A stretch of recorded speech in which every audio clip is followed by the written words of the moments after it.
Excellent timing. the motherfucking truck. I am Ryan Fee. This is Andrew Lucky Chewy Lichtenberger, and we are Yo, going to yo. be hosting commentators today. What is up, chat? Doug is up. We got about 100. Let's say it's about 180K and about 1,400 hands. So we're between 5 and 10% of the way down the challenge, and our brave hero is leading. Chewy, have you watched any of the highlights or seen any of the big pots? Yeah, I've been pretty immersed in the match so far. Really, that's interesting. Why? What do you find so intriguing about it?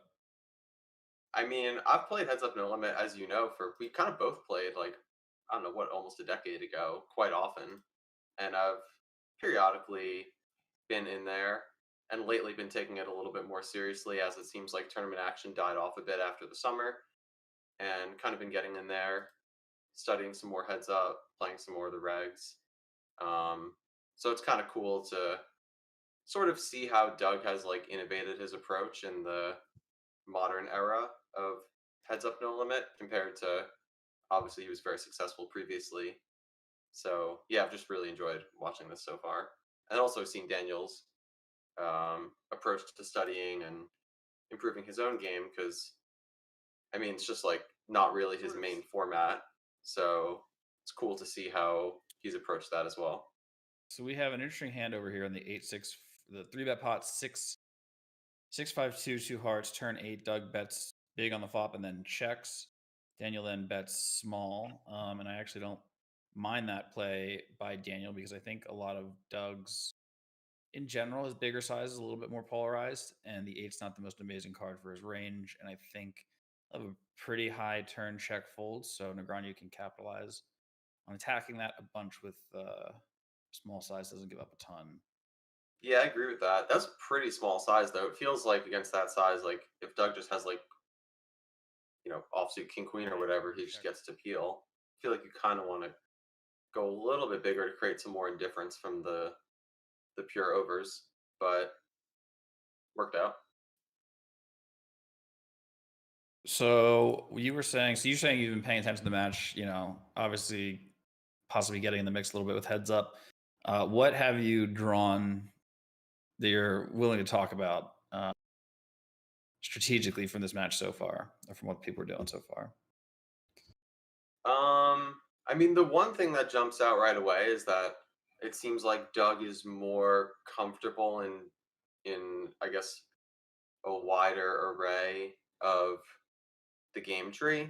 Like he's got more of like a mixed strategy kind of thing going on. It seems in terms of like mixing up sizes and in different spots, and um, Daniel seems to have much more of like a formulaic approach. It's like I'm either doing this or I'm doing this, and it's like full steam ahead with that. Um, so I mean, if you can implement like like the wider mixed strategy well, it's a lot harder for your opponent because you're just taking them deeper into the woods. And so far, it would appear that Doug seems to be doing that fairly well. I don't know. What do you think? I would agree. One thing I've seen Negreanu do a lot of is he min bets into 5 big blind single raise pots. Do you have a read on that?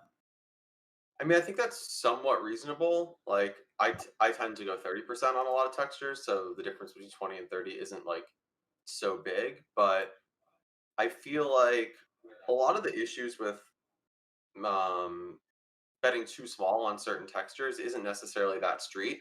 Because like if you plug it into a solver or whatever, it'll tell you a lot of times, not in all cases, but often the EVs aren't that different. But that's only on that street, and like it affects things on future streets as well. So yeah, I don't know. I think the min bet works well on like mono boards and paired boards, for example, but not sure about like all textures.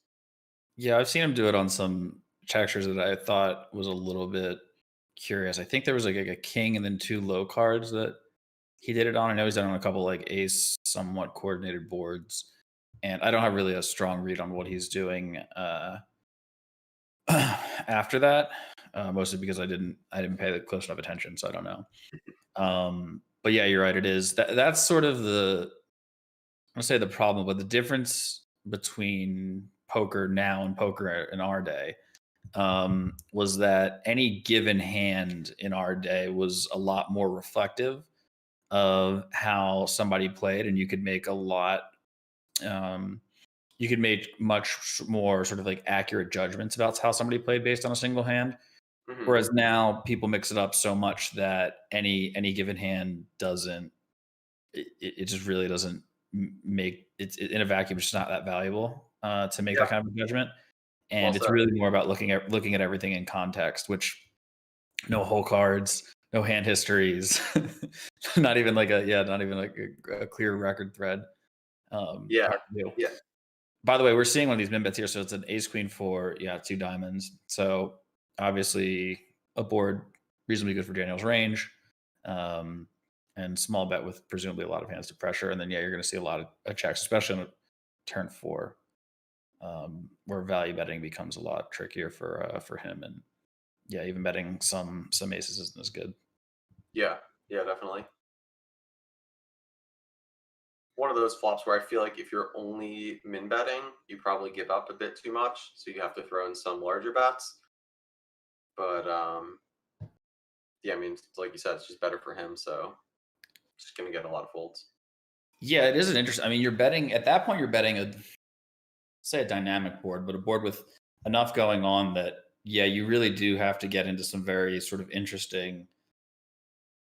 I mean, you are supposed to just be like really sort of value betting thin and bluffing a lot more than I would ever have been accustomed to, and it would. I mean, that would really sort of make or break that kind of board. Um, Yeah, heads up strategies can get pretty wacky. yeah, especially when everybody still has like 70% of all hands going to the turn. Yeah, I think Doug has just did Doug just use this? I think Doug just did it somewhat. I think it was 1800. And he bet 700. So what is that? yeah, Like 40? It's a 40 percenter on King A4. And yeah. this is not too different from that King 7 3 board with that King 7 overbet. What did you think of that hand, by the way? Everybody was curious. So I missed that hand. That's the only Oh one I've seen people talk about that I haven't. I couldn't find it. So what happened there? Hang on, let's see. Do you know what happened in this? We have a 16K pot over here. This is just I'm Yeah, assuming Doug 3 bet C bet, and then Doug just got I mean, this board is already kind of dicey for Doug, but he is doing pretty well versus a lot of Negreanu's high cards. Once Negreanu calls and then gets a 5 turn, this is just an unhappy situation for Doug, and he unsurprisingly checks. yeah. He three bet and half potted flop. So yeah, Doug bet, you know, middling eight there, and then got it to looks like he called a bet and possibly even value cut Negreanu. But yeah, the King 7 hand. So yeah, what do you think about this? So Doug raises, Negreanu calls, King King 7, yeah, King 7 3, uh, 2/3 call. Turn is Two an 8, thirds. 2/3, yeah. Rainbow flop. Yeah, rainbow. Turn is Okay. an 8. I believe there's a backdoor flush draw. Okay. 150%. Yeah. Negreanu calls. And the river, um, I think there was slightly deeper than 100 blinds. Okay. And the river's 5. So King 7 3, 8 5, 6 9, 6 4 straight. And Negreanu or Doug triple pots all in with King 7. Negreanu calls with King 5. Sorry, the river's a five. You said, River's a 5, yeah. and the flush does not get there. Flush misses, yeah, with flush whiffs. Flush whiffs, and then so does like if he had something like 10 9, Jack 10, something like that, those all miss as well. Seems like an impossible fold. No.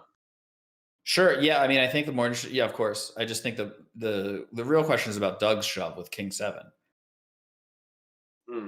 Yeah, it's probably a good play, at least some of the time. I've looked at a couple of those lines where you go like bet over bet, like triple pot all in, Hmm. and because like you can't just triple pot all in, you just like destroy your uh, river betting strategy too much if that's your only Hmm. bet size.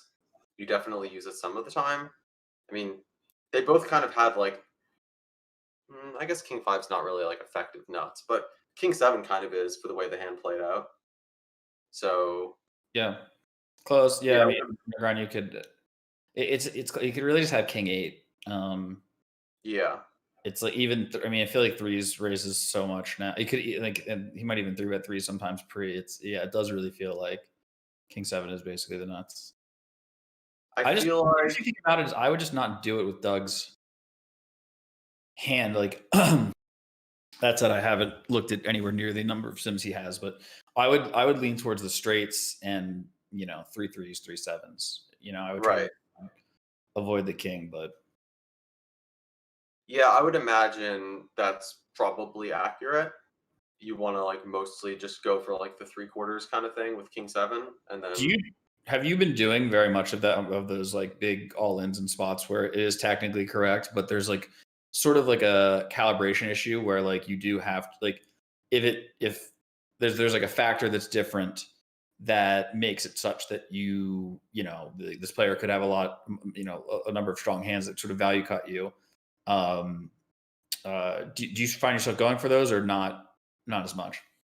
yeah, definitely. I mean, you're able to, like, force folds or at least indifference from, like, pretty strong hands. Like, I don't think king 5 fits into that category, but yeah, I mean, like, any other king X, lower 2 pair for sure would probably be indifferent or even maybe mostly folding. It's Sure. like 3x pot, like, this is a big bet we're Yeah, I talking mean, you get to fold it a lot to a 3x pot shove. Yeah, for Yeah, sure. and, like, 9-6 gets played that way a lot from For basically sure. every street. Yeah, Like, once you bet flop, it probably plays that way more than 2/3, 3/4 of the time, so, right. uh, Yeah, it's very frequently betting the turn, and then it will always jam if yeah, that's king your 8, game. king 8, all the sets, Yeah, I'd obviously have. barring top set, probably play that way close to pure, so I Mhm. don't know, maybe king no, there's no way king 5 ever folds. Do you This know could what? sneakily yeah? No, go ahead. I was gonna say this could sneakily be one of those things where like king 5 like folds a little bit, and then like you want to have king 6 that calls a little Yeah, bit you before definitely before have. you're Yeah, I think folding. King Six's ranks way higher IMO. I don't But even then know. like Yeah, I guess King Five you have to call, but like if I had to choose, I would like landslide choose King Six over King Five. yeah, The five just I doesn't could really run it do up. anything for you. I could run it on the side. What was the depth? Was it 150 or 100? Mm, There's so he shoves 39K into 13K. So it's they had let's just call it 45K. So what is five? Call it 112 blinds. Okay, I'll just run it at 100, and we will Sure. see. Yeah. Why not? Curious. 7-3.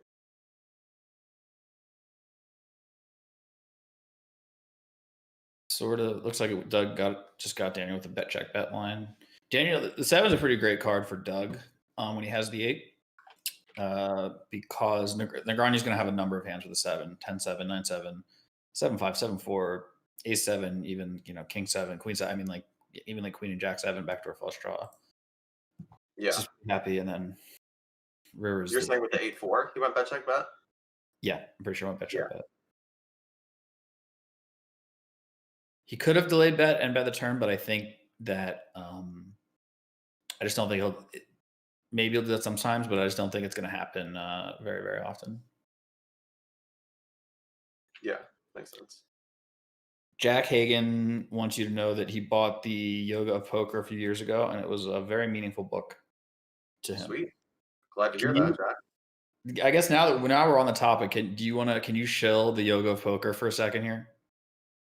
I mean, I kind of could, but like, I don't really have. I've been meaning to like get an ebook copy out. Like, I don't really have many copies left, so I'm not sure how useful it is to shill it. You can't wait. You can't buy it on Amazon or whatever. No, like, there's just not any more like hard copies floating around, Oh, really.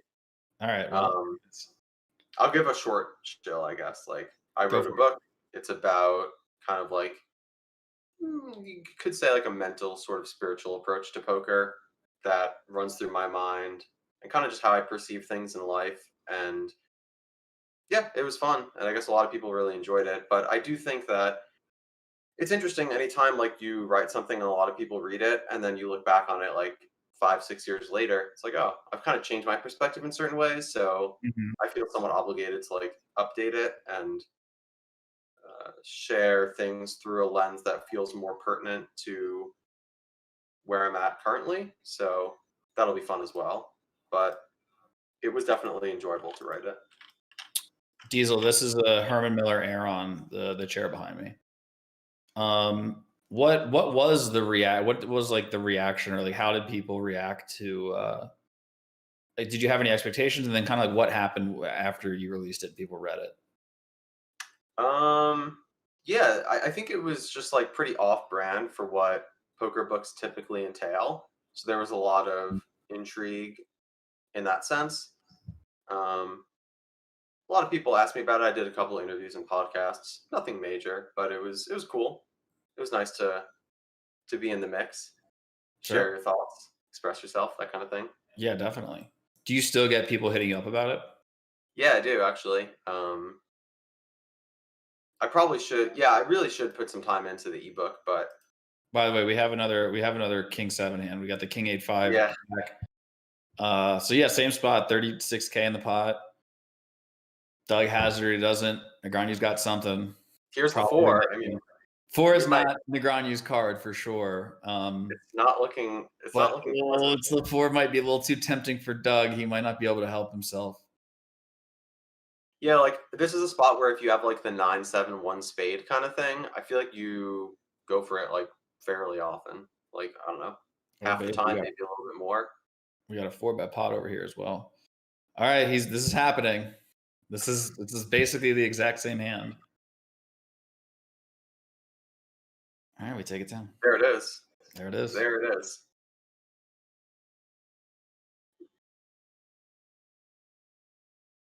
Sadly, we will never know what he had, but Sure, you could work your magic and find out at some point. yeah, he might tell me, but I might be sworn to secrecy. So Yeah. sorry, stream. After the match. I mean, if you think he's playing well, you just run it through Pio and just figure out like Right. roughly what Yeah, like what's where going he's at. on. I have too many Sims open right now. I need to close some of them or make some bet sizing concessions. So I'm currently in a quandary here. We're in the tank. Yeah. You can. I mean, what did he? He went like. I think you could just put in one flop, uh, flop and turn size, and then two river sizes. Yeah. Yeah, The I don't thing know. If is, like, you're splitting flop, you don't need to.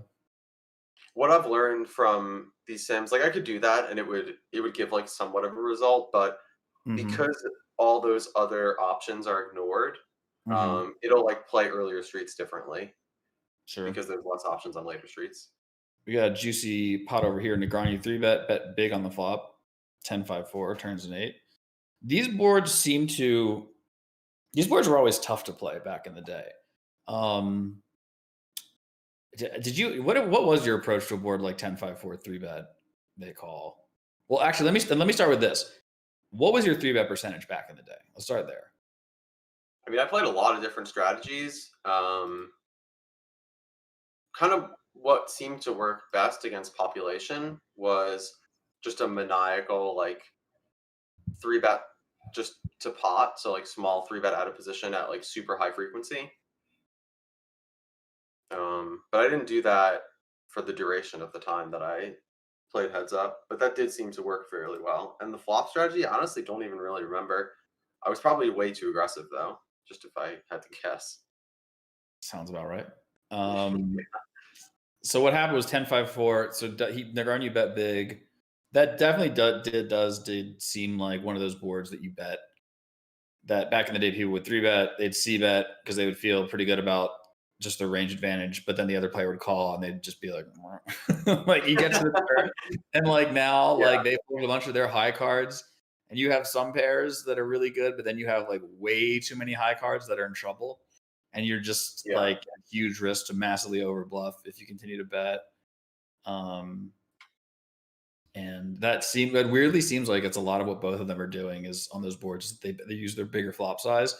and then they're just like mer. The turn is just a giant mer. And there, yeah, Daniel checks, and then Dougie's is like I think it was like a 20% size, maybe. I don't even think it was 30. Um, Yeah. yeah, it Something does I thing. something I know Doug used to do well, like, when he played previously was he didn't play like overly aggressive on flops and three bet pots out of position. Like he did work in the checks pretty well. And that was something that I remember when I saw it, I was like, maybe I should play less aggressive in these spots and like Do you think know? that You was know where that pretty came from, or like a big thing that really shifted our game was the bot.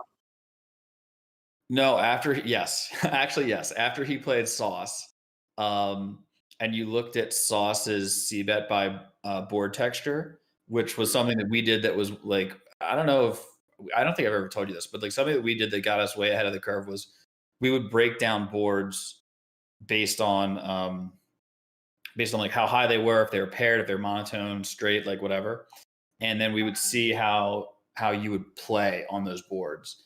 And unsurprisingly, people had there were just like huge inflection streets where like it's just like you bluff up until this point or you bluff all the way down to the river, and then they fold, and then after that point don't bluff anymore because they folded all their bad hands. Now you can only value that kind of thing.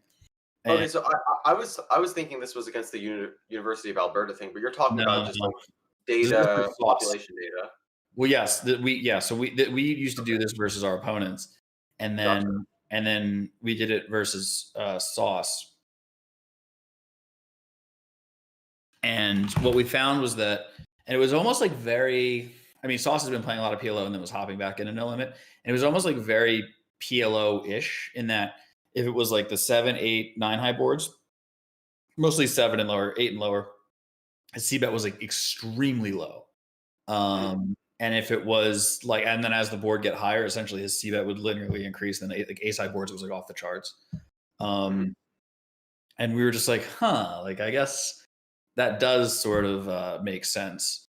So then there was a time when I was checking almost all of like the lower sort of boards, and then I started check raising a bunch. Mhm. Doug did the same, but I took it like I took this quite far, and like no one had done that yet. Yeah.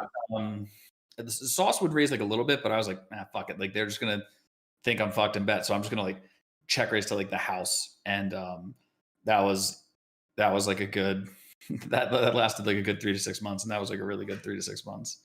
It's like one of those. Yeah, I mean, it's a little bit harder to find those like population or pool exploits now that there's like a Yeah. wider array of study tools. But when you Mhm. find something that like, because I imagine people were probably betting too aggressively in position, and once they were betting too aggressively, like way over folding against the Yep. amount of And aggression we were. it was like a weird combination of like way over folding, kind of getting a sense that like I was being aggressive, and then sort of like overplaying a hand. Like I specifically remember, God, I can't remember the guy's name. He was a legend. Like he played so much heads up, but he 3 bet and then bet shoved like ace 7 on 7, 7, 4, 2 or something. And I just had jacks. And I don't know, maybe you should do that with like a solver. I just remember thinking like I'm gonna have so many of like the 8 through. Oh, we got a big pot here. Do you know what the action is this one? Yeah, three bet, check, check, flop, check, call turn. Yeah, I mean Negreanu loves checking flush draws. We'll probably have Jack 10 as well. Um, 2 pair. Wow. I'm gonna guess Doug has. I don't know. What do you think, Doug? What do you think Doug called down with here? Probably an ace. An ace, Maybe like king queen with a heart sort of thing. king, queen, yeah, queen, jack with a yeah.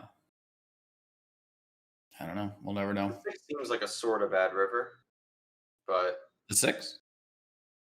yeah, I mean, any card that completes like the wraparound straight draws on the turn seems I get yeah, not because like I guess terribly out of position. that's what he's bluffing with, right? Like I guess like what does he have? Think so. Maybe you like do it with like threes sometimes or whatever, Yeah, but yeah, I don't know. I mean, the ace seven seems like it can't be that bad. He's got the top pair for 100 bigs and a three bet pot. right. That's one of those spots where I like against Negreanu. Like I wonder if he's not that Doug would really care, but like it's one of those spots my exploitative brain just wonders if Negreanu would ever bluff fire 2 barrels there enough. Where he just had 8-9, you're saying? Mm-hmm. Do you think he gets in there with enough king high, I guess, like couple king highs, and then like, yeah, it has to be like 7-6 or threes or something. Yeah. I am not sure. It 10-8, jack 8. seems like one of those spots where in order to reach like a pure equilibrium, you probably have to reach a little bit for some odd bluffs. But Mhm. yeah, we just don't know what he had, I guess. So it's hard to say. Yeah. Yeah, he could have just had ace 10 with like the 10 of hearts or something and just has to call. Yeah, feels like that's mostly going to bet flop, but maybe not all the time. All right, so we've been cooking now for a little while. We got some views built up. So I have, after the last stream, I've come to learn that a number of people will know who we are, but a number won't. So let's start out with a proper introduction. So this is Andrew Lucky Chewy Lichtenberger, who has been playing poker. How many years have you been playing poker, Chewy? 15 probably. Has been playing poker for 15 years. Oh, we got a big pot here. Looks like, I think this just checked down to the river and I went over that check raise. let's see. Wow. King, queen, 3 rainbow, check, check, turn 4, check, check, reduce, check, overbet, check raise huge. And yep, ace 5 is good. I feel like 5-6 should be pretty unrealistic for Doug there. I feel like ace 5 maybe just wants to be all in. Yeah, I mean, maybe he might have 2 sizes too. Yeah, I would imagine so.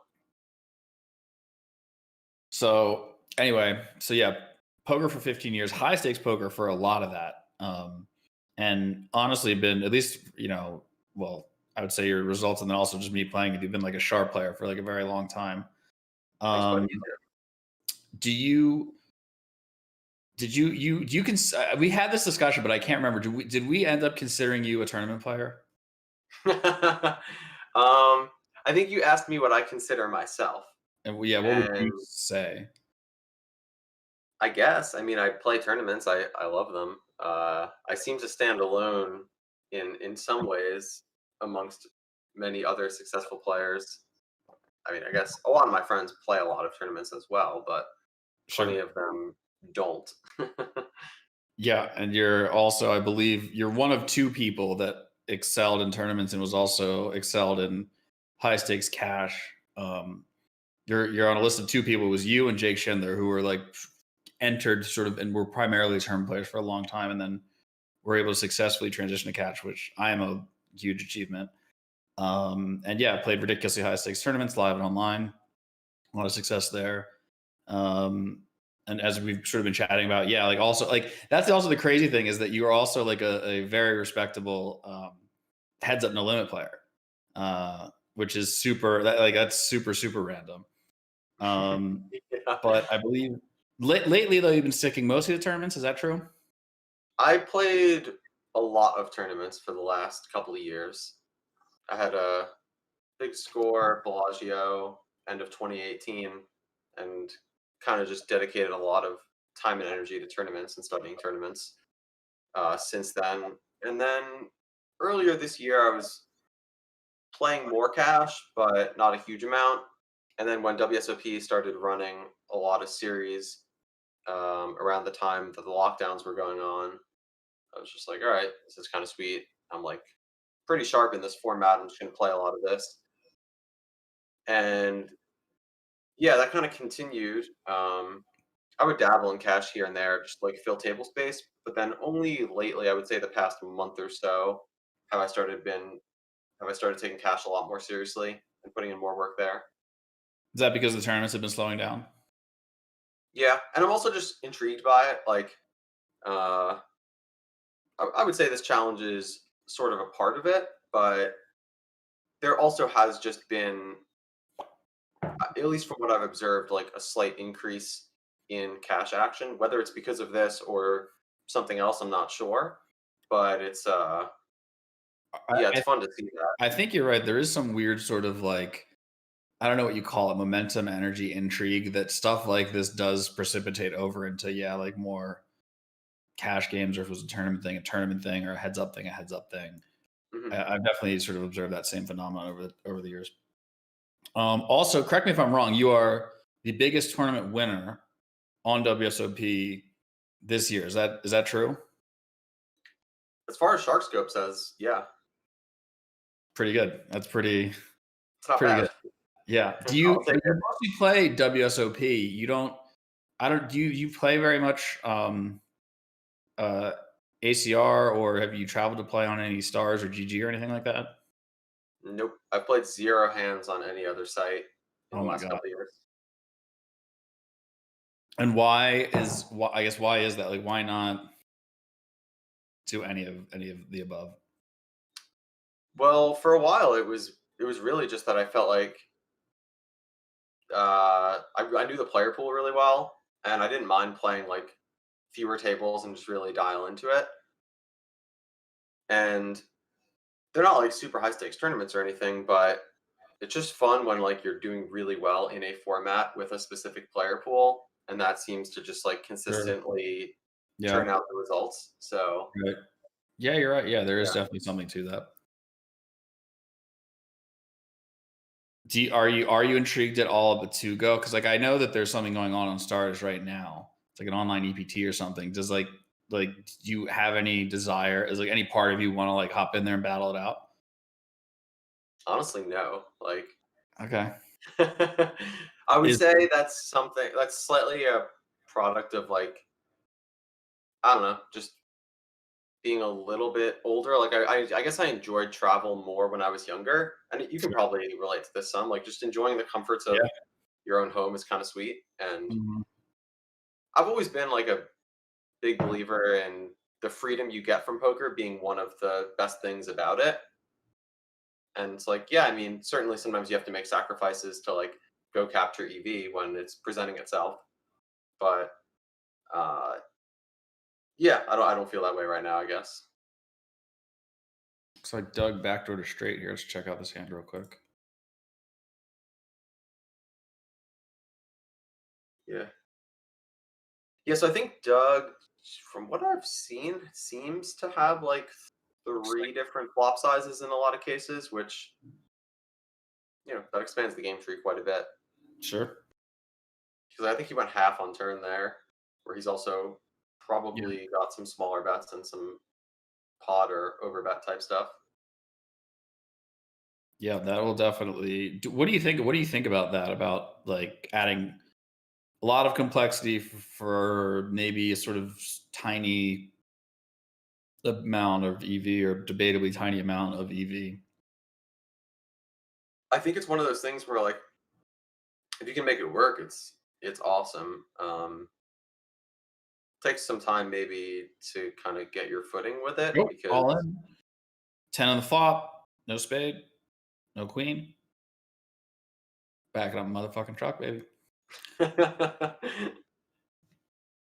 yeah, that's a stack.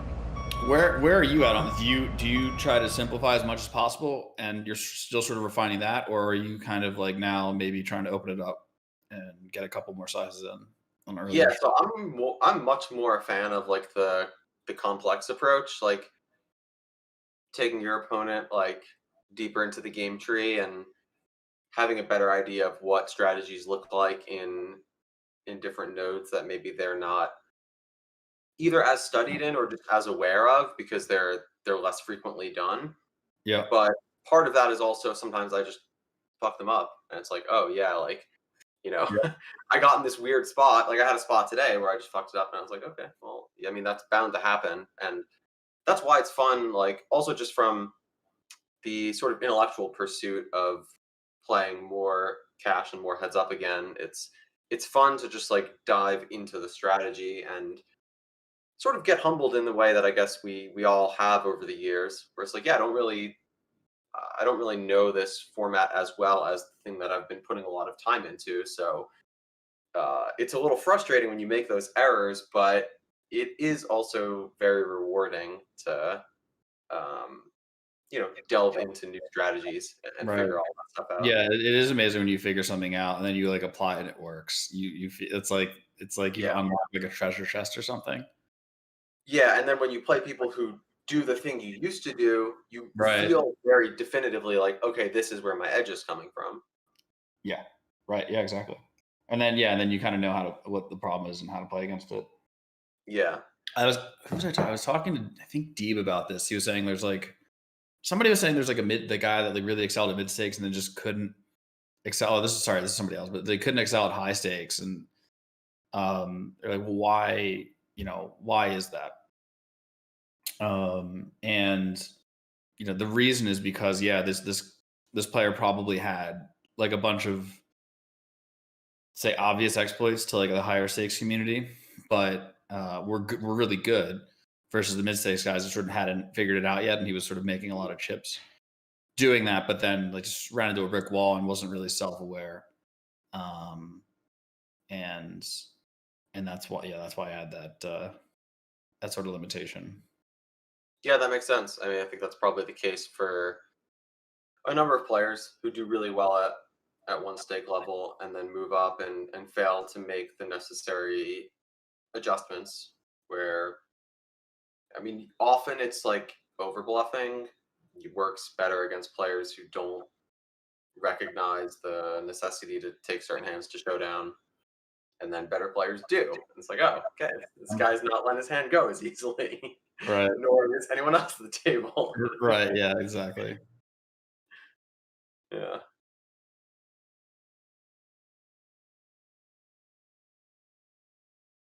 How about you? You been playing any poker? I have played a little bit of Doug's hands in the cookie jar on a small one. Yeah, I played like a little bit. Some I got invited to a couple games. I played like a little PLO. But I've been on like hiatus for like a little while. But I actually missed. Actually, and I surprisingly had a really good time. And it's sad. Like the private games have really siphoned off all of these. Um, some of the people in poker, especially live poker, are just such characters. Like I kind of came for the poker. I stayed for like the anthropology sort of thing. And yeah, there's just like so many lulls to be had. Um, That's and cool. had a blast. So like a little bit. And then you're right. This challenge also, like I've talked a bit about Doug and he sort of showed me what he's been up to. And it's definitely got me like intrigued to play some heads up. I just haven't taken the plunge to fire up all the sims and the ranges, and then spend however many hours studying, and then Yeah. and I mean, you were in there a little bit earlier this year. yeah, for sure. I was heavy in there in the PLO world. Unfortunately, like I sort of had a bit of my fill of it, and then the game sort of really slowed down. Like it was really crazy when COVID started, and then it slowed down a little bit, and then the World Series of Poker really picked up, and a lot of stuff was happening. And then most people quit or went broke or whatever happened, and it's been really really slow ever since. So Hmm. taking a bit of a back seat and I've been more of an observer. Makes sense. So we got a overbet by Negreanu. That's interesting. What I happened think here? I'm watching this. Do you have the tables up Yeah, on the the table's client? up. Yeah, yeah. Okay, I'm gonna do that as well because I'm like 2 seconds behind you. Okay. So Negreanu check raise, delay c bet, and then overbet. When the spade come in, that's kind of a weird. That's kind of a weird overbet. Imagine Uh, Doug has spades there. Some percentage of the time, that could even have a straight. Sure, Negreanu had some kind of removal or a straight. so what was the texture I just completed with that hand? 8, 5, 3, two clubs. Check, check. Turn two of spades. So two clubs, Okay. two spades. Check raise, delay c bet, like relatively small, like 1200 to 4400. Okay. 10 can pot going to the river. Queen of spades, backdoor flush gets in. He bets 150% pot or so. Huh. Yeah, that's interesting. I could see that being a thing that you do some of the time. Yeah. Maybe you want to check raise some like ace of spades six sort of stuff on the turn. Yeah. There's some really funky stuff that I'm not really uh, that well versed in with like either mono boards or just like flush completing boards where sometimes the computer just wants to go like completely ham and just like shovel in an absolute ton of money or bet like tiny. I don't know. Maybe that's a spot where like if you're going to overbet, you're just supposed to be all in. I'm really not sure, but probably not. Yeah, it's sort of a close spot. Yeah, I don't know. I really have like it's just kind of weird. It's kind of weird just because it feels like Doug can have both straight, but I imagine you just have some removal. So it's like you have removal or you have it. So you're fine. And then there's like a million hands that Doug has that aren't those hands. And Right. and it's not that big of a bet. Like I could definitely see it like, at a jam, it could be like kind of suspicious unless you have a really good spade remover. Yeah.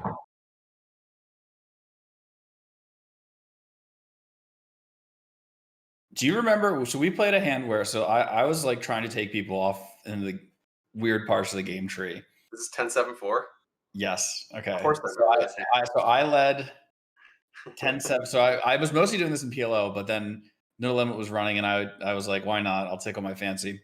Yeah, So yeah, I called a raise with Queen Nine of Clubs from your button open, and then yeah. the flop was 10-7-4. I led like 40%. You raised. I called. Turned 10 or 7. So turn was I think it was a 10, and there was now two flush draws. 10 and 2 flush draws. I lead And again. I I think yeah, 40 again, and you raised again. yeah, yeah. What did what did you have here? Do you want to? Yeah, yeah. I had aces, no suit. So like I was probably just gonna check back turn and bluff catch, but then when you led again, I felt like it was overwhelmingly likely that I A wasn't gonna get three bet and B was probably up against a range that had a lot of draws and Sure, felt like just letting you see river after the turn lead was not really that pleasant. sure, yeah. Because It's we were yeah, pretty deep. So like me raising again with ace 10 or like even one of the bottom fulls some of the time seemed pretty logical. yeah. No, yeah. I mean, it makes sense. I actually thought about that spot, and I was like, what should I do here? I thought about jamming, but I was like, I don't think at the time. This was a couple months ago. I thought about jamming, but I was like, I probably need a flush draw and a straight draw, so I probably shouldn't do it with this hand. And I then I mean, was it's thinking about problematic because hmm? sometimes you're just going to be dead. Right, yeah, yeah, that too. And I was thinking about it some more, and so like I was like, I actually don't think he's as polarized as 10 or nothing anyway. Yeah. Um, so I actually think I should. I think the only thing I should do if I raise is raise and raise like small, basically. Slightly more than what like if you raise to like 450, raise to like 1,000 or something. Mm. And then play, and Yeah, I then don't know about probably not even jam river unless I don't know. Maybe have two sizes on river. Actually, how many expensive? Maybe like 40, like another 40% size, and then like a jam with like a boat or something or ace 10. Yeah. Well, that's one of the tricky things about even just playing the flop leading strategy, which that's one of the things I don't really do. Yeah, right. And I don't even think you're supposed to do it. I mean, you can do it like Yeah. if you look at the Sims, you can do it like a very small percentage of Yeah. the time. There's like a handful of boards that like you can kind of go after. Um, but it's not that's so the value is not from like a solve sort of perspective. It's way more from a like who the fuck leads this board? Like you're off in some part of the game Yeah. tree, and then there's kind of an interesting phenomenon where like if you do that, if you make that a regular part of your game, you're always doing that. Hmm. So you have a pretty good sense for how people will respond to it and what you can and can't get away with. Hmm. Whereas like you're the only guy that does it. So like, for every 10 of these pots that you play, they play one or less or whatever. So you have just like a much better sort of like sense of the spot. And you can capitalize on it. So that was my sort of like logic behind it. And That is true, but yeah. it has to. I think in order for it to actually like produce the value that's desired, you have to capture like a non-negligible amount of EV Yeah. in terms of them like even if they just respond in kind of whatever default way you think they will, that has to Mhm. work out pretty well for you. Yep. We got a bet check bet here by Negreanu. Yeah, What do you think about this size here? seems okay. Do you think he ever value bets a jack for this size? Think so. Yeah. I mean, an ace mostly bets turn for Doug. I would think. Maybe it's not like mostly, but a good bet, at least half the time for sure. Do you think he has two? My sense probably only has one size here, and I like sort of wonder about this spot, given his flop size. Like I feel like maybe with an ace, maybe he should be betting bigger. What would you do there if you had an ace and you're Negreanu? I mean, just defaulting to like that three-quarter pot size bet seems fairly logical. I mean, Doug has because the flop bet was so small, right? So like Doug has just like a really robust floating range, and then he's not like obligated to bet all of his air on the turn at all. So Well, he's also showing down all of his king high and most of his queen right, high. right. So as long as you have a hand that doesn't interfere with those combos too much, like basically any like non-Broadway hand, it seems reasonable uh to use that size and just create indifference from those high card hands. Oh, that's a big raise. Whoa.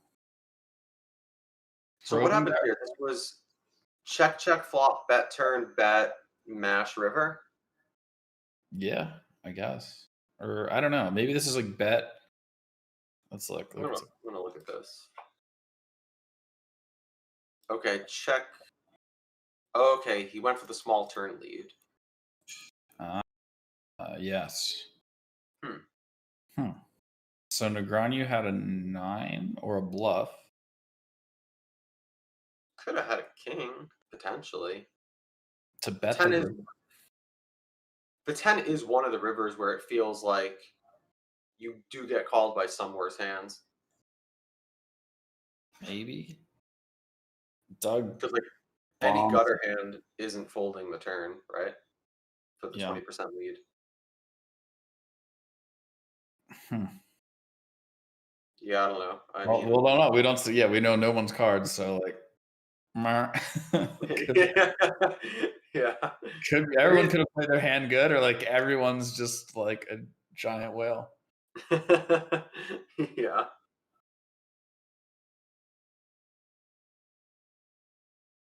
I would say it's easier for Daniel's strategy to have been off base than Doug's because Doug kind of just had like I don't know a C bet, a call turn, and then just a huge razor. Like it seems like that's pretty easy to Mhm. make work. I'm not sure about Daniel's line, the turn lead. I mean, yeah, the nine's like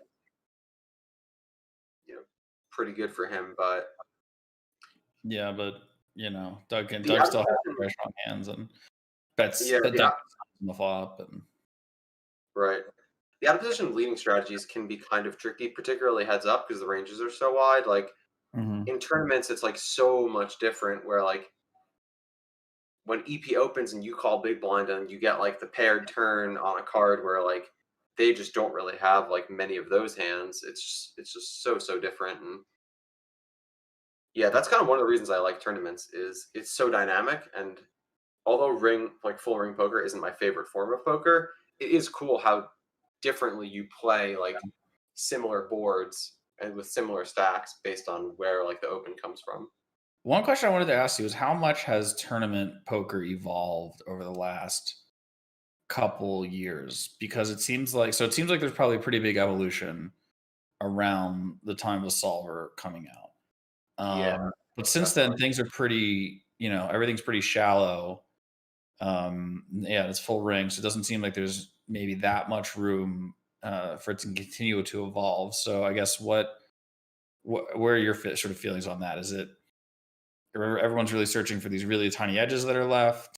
All the players that are really pushing it and are working really hard, or is it keep changing in ways that you kind of didn't foresee?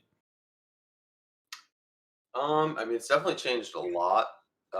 Just because really like nuanced strategies with shorter stacks have started to permeate the population, and those are things that you used to not really see. Like what? and Like what's like happening with short stacks that is new and different? just understanding when like certain situations are like pure bet or pure raise, and it's just not, at least for me, like because I played tournaments for quite a few years before solvers came out, and a lot of the stuff is not very intuitive. Some of it kind of was, and like once once you like expose yourself to different strategies that are like basically deemed to be correct, or at least the most viable given like the set of assumptions you're laying out, makes a Mhm. lot of sense. It's like, oh yeah, like if I'm only continuing with like reasonable hands and the stack to power ratio is low, like yeah, I just want to like always raise because just trying to force out folds and like maximize equity and stuff. But yeah, it's changed a good bit. There are you know decent amount of players who do things differently, and at least on WSOP, I feel like the player pool isn't quite as tough as like say stars, from what I can imagine. Because I watch some of the stars replays from Final Mhm. Table occasionally, and it looks like uh, you just have a wider uh, range of players. Just stars player pool is obviously a lot bigger, so there's more sort of advanced stuff going on, and it's cool to see like where like super high roller regs, for example, are employing these strats and where they're not, and how ICM changes things, and that stuff's really cool. I have sort of thought like the last several years at like high stakes, especially cash. And I suppose it's happening now for tournaments, so definitely cash.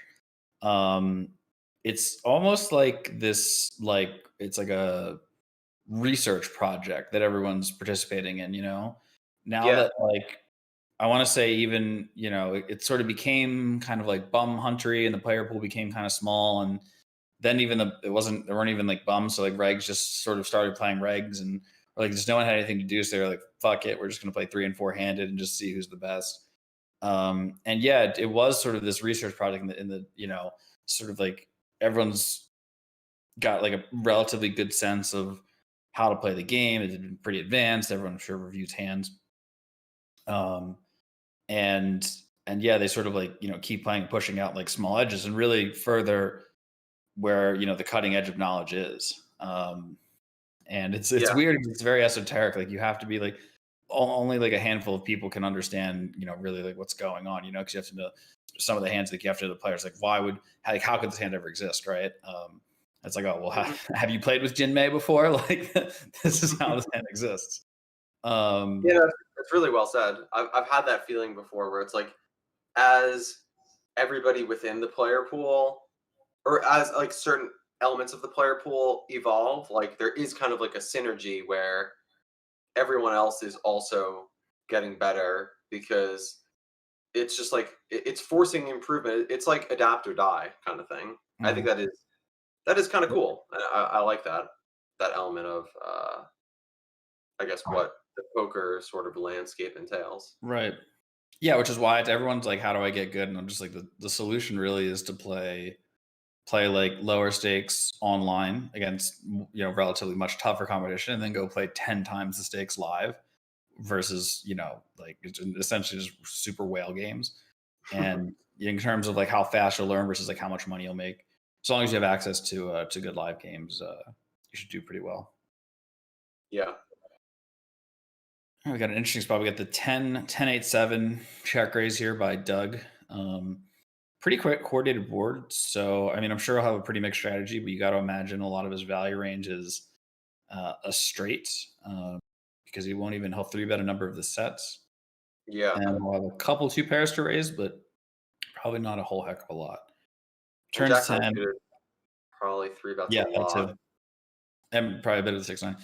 10 is like the worst card in the deck for Doug, I would say. Right? Like it has to be because all the boats just got there. And then if Negreanu did have ace 10, he just has a lot more equity versus a straight. Uh, Yeah, it's probably not the best card for that. I don't know about the worst. It's interesting because, like, obviously Daniel has like the really small flop size and the big one. So when he chooses the big one and he continues against the raise, and then the top card pairs, like, it does seem like that's kind of pretty bad news for for Doug. Doug's range. Sure. Looks like Negreanu tripled on the right. Triple betting and just betting the turn there does signify like for sure better than one pair hand. And then we have a 3-bet small bet on monotone board. So don't know too much about sort of where Negreanu's range is at on this one yet. This hand gets a lot more interesting on the turn. Where he's This sort is of the 7-3 deuce you're talking about? Sorry? You're talking about the 7-3 deuce board?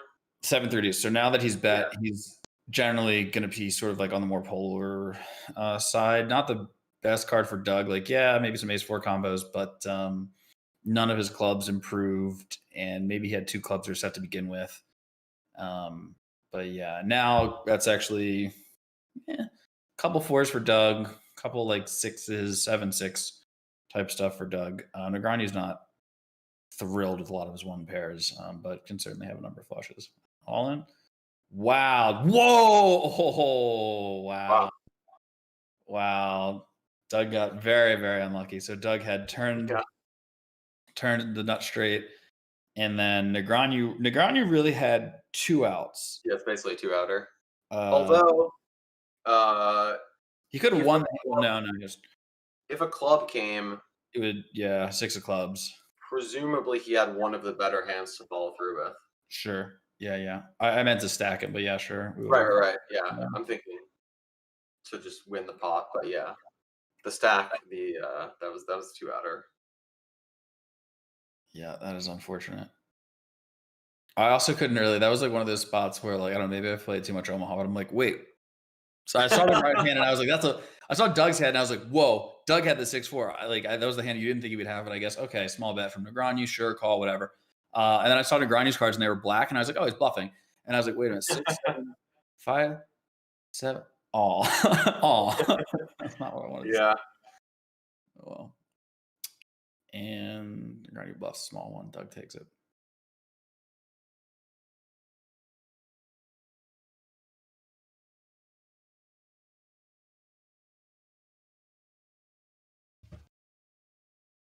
They take a break in about 5 minutes generally, like halfway through. Nah, I think they just go for it. Okay.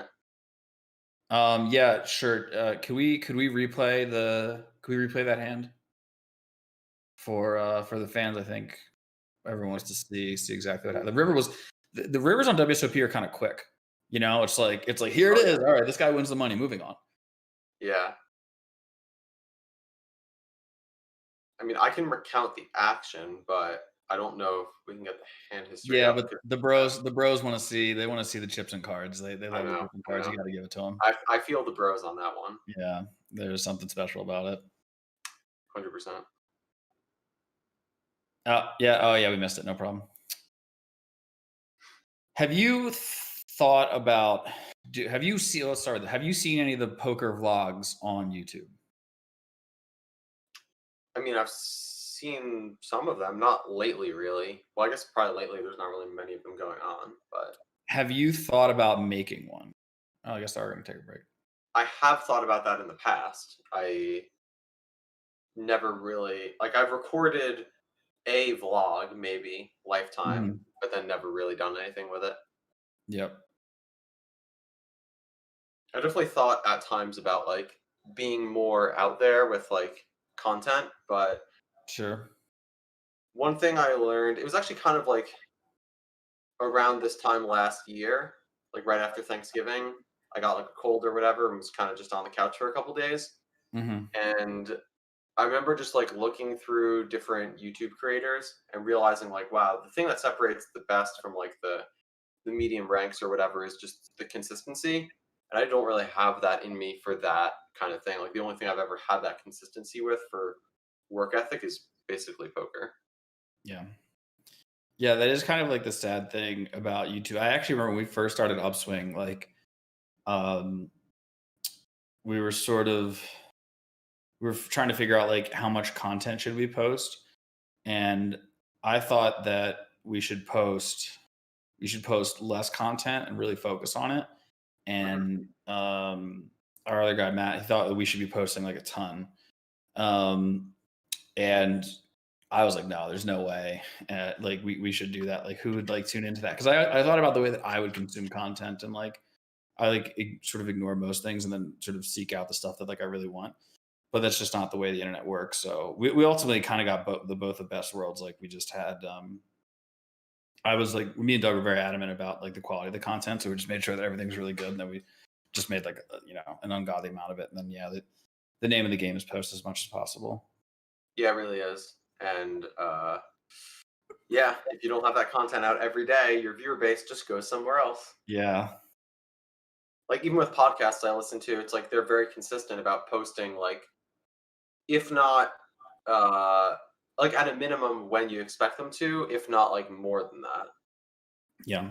I actually don't like I like don't like for instance, I used to listen to basically every Joe Rogan or almost all of them, most of them.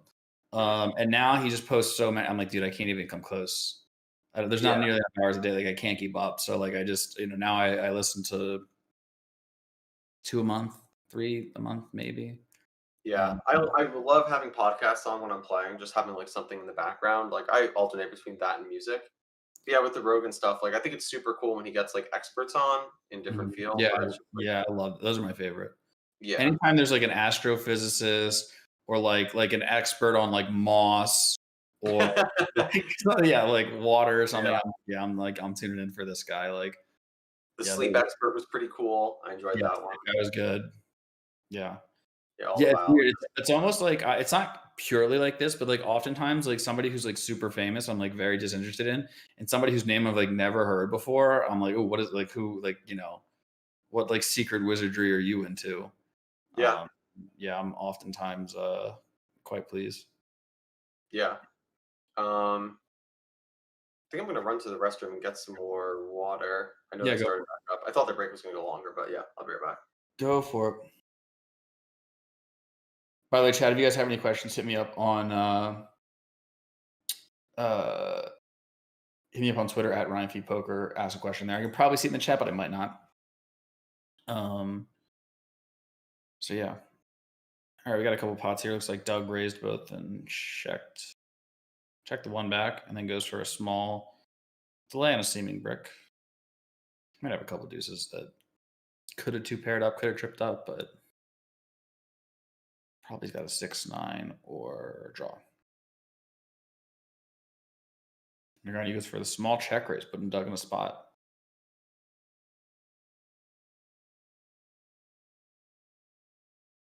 And takes it down. Doug used, let's see, so Doug used 2/3 here on the left. So typically the 2/3 is like more on the polar side, but it's a single raised. It is a single raised pot on the flop. So like just ranges are incredibly wide. With a full pot on the turn, now we are leaning towards pretty polar, but still relatively wide ranges. So not necessarily purely polarized. There could be some bet check down or maybe even some like draws or maybe like a little bit middling or just like a wide range of draws. He for sure had some equity. Like, actually, it's not even true. I think even a hand like Queen Jack, Jack 10 there is actually pretty good to mix in, so you can bluff the 5, 7, 8 runouts. Like those hands are, and if you river top pair with, let's like Queen Jack, for instance, you'd probably be pretty confident about value betting it again.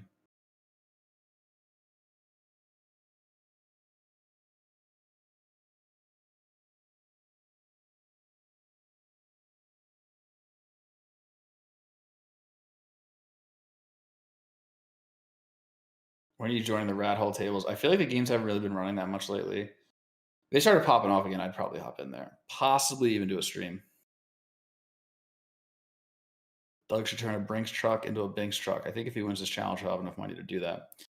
Do you have any action on Doug? Yes. Bet on Doug. Got 4-1. So far, feeling so good. How much do I think Doug will win by 12,500 hands? Well, I bet Deeb 10K that he would win more than 1.1. So I'm going to go with 1.25.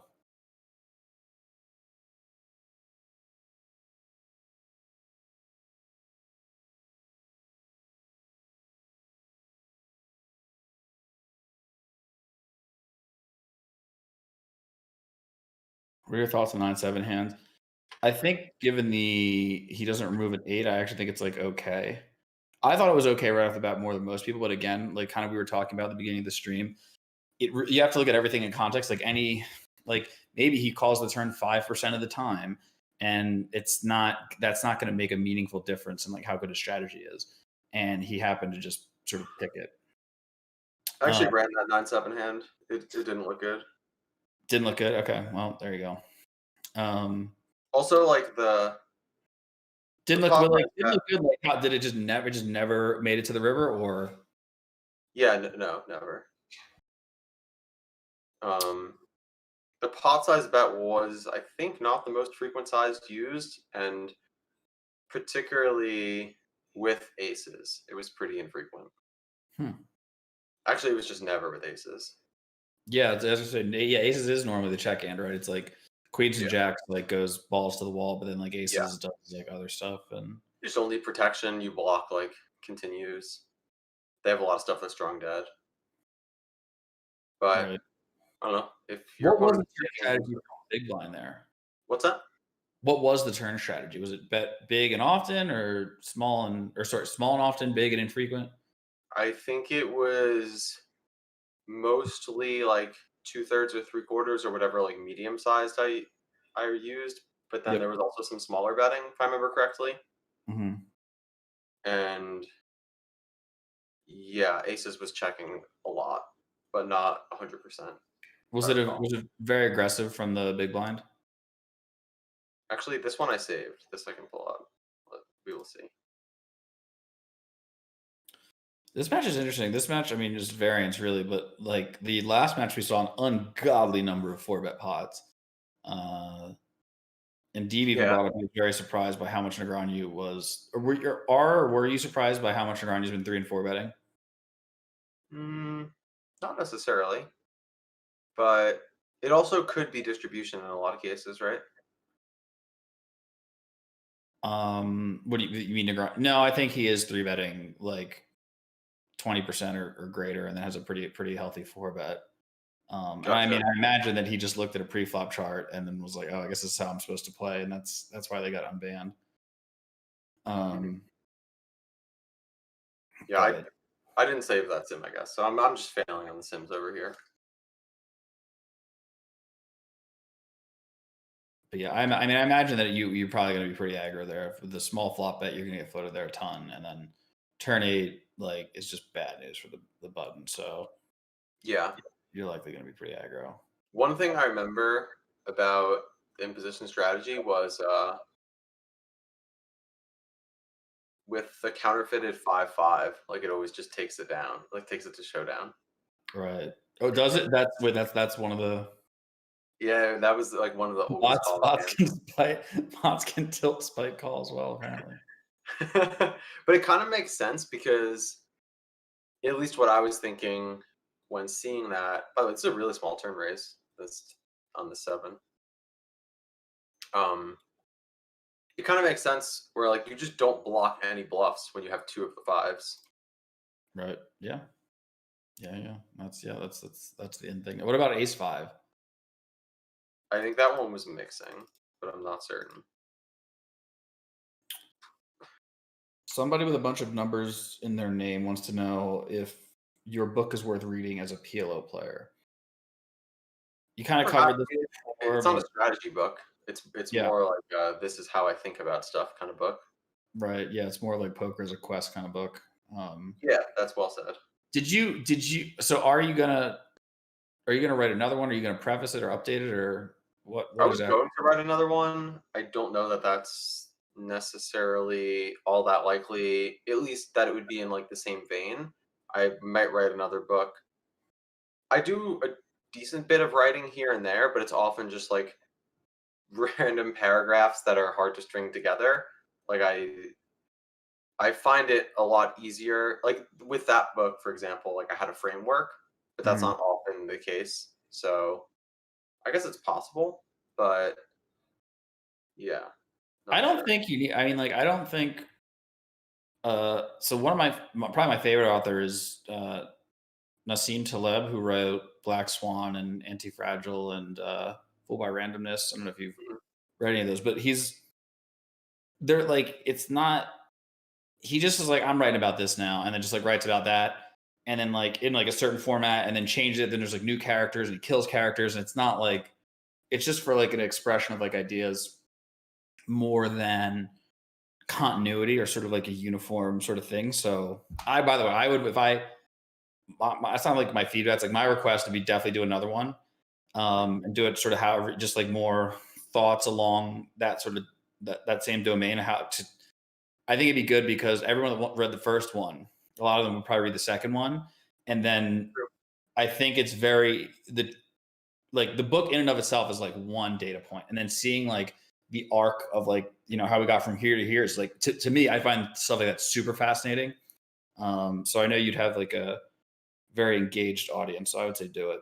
Yeah, that's the thing though. It has to like make sense in my own head uh before I do that, I guess. Yeah, for sure. But I agree with you. Like the roundabout journey can be fun. Yeah, it is. It is sort of a lot of fun.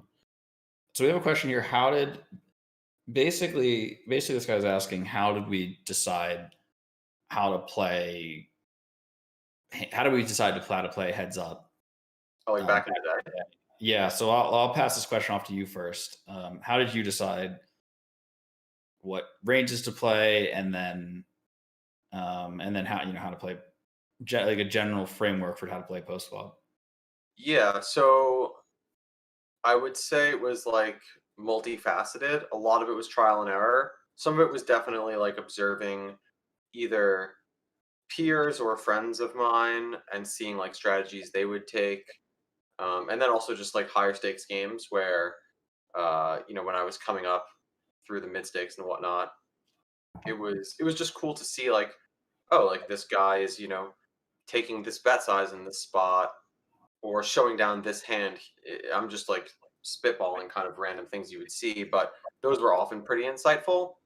Um, but I think one of my strengths as a poker player has kind of always been um, able to just like think on the fly and figure things out uh, in the moment when like the quote unquote solution is not really present. Just you know, figuring out like, okay, this just makes sense. Being able to like break down ranges and understand how they play together, and yeah, like when you have the equity edge and stuff like that. Even overbetting type stuff, I was not necessarily like ahead of the curve on as much as some other people, but I did start doing that quite a while ago, and it was cool. Like even in the first iterations of Poker Snowy and stuff, seeing that it was like very much a fan of that in certain instances. And I guess it was probably just a slow thing where certain things start to click and then it snowballs, and when you start having some good ideas and those are working, you're inspired and like you're trusting yourself more, and that just kind of culminates in developing like a strategy that just works for you. What was your approach like? Started out, we were just clicking buttons. Like there's no That's other way my to trial and describe error. it. The clicking Yeah, button. like there was just, we would just do stuff. Yeah. And we're like all over the place. And then at some point I started to like essentially get in the lab and start to like look at, like I used to just like play and try to iterate based on that. And at some Hmm. point I started like looking at hands like away from the table and counting combos and pot odds and running equity calcs, and and like looking through databases and things of this nature. And then it sort of would start with pre-flop, which is sort of obviously the hardest thing to figure out.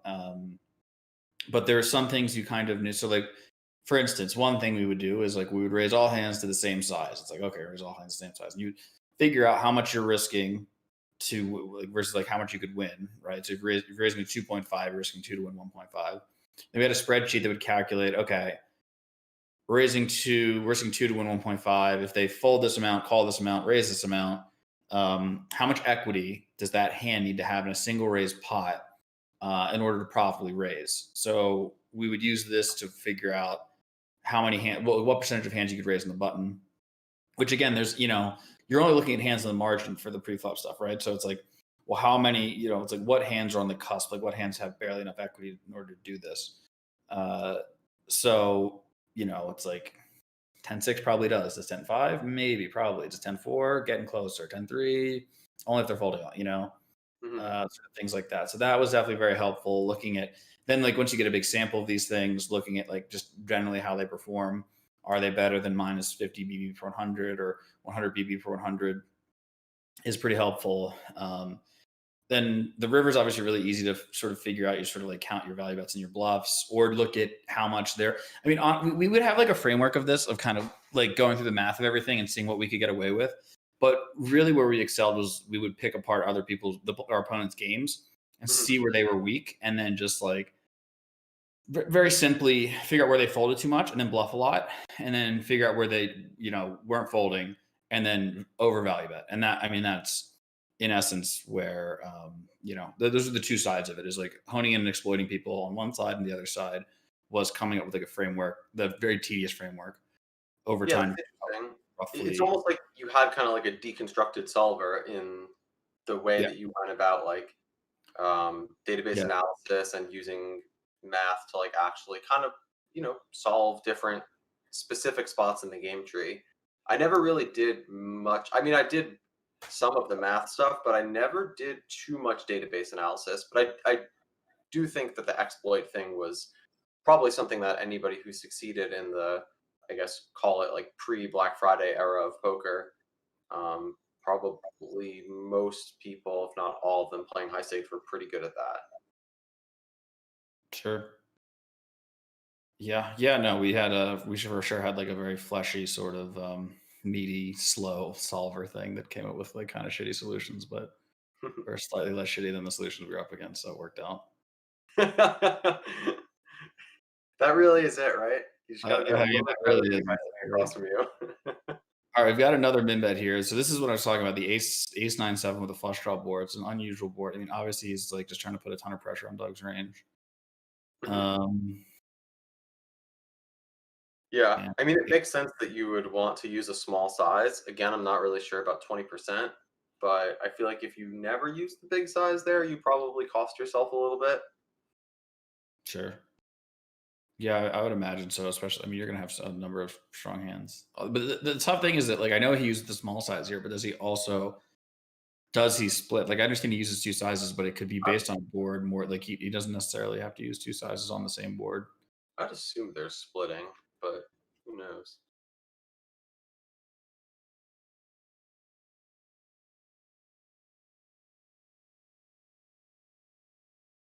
Doug bets half pot, gets small raised, Interesting. insta falls. I'm assuming he has had a bluff. Jack 9-5, dicey board. I think this is one of the boards where he's going to like 2/3 and then probably end up checking a fair bit or just be in sort of a weird spot. I mean, I'm sure he's just going to check the flop like a decent chunk of the time as well. Yeah. Faces a And very small bet.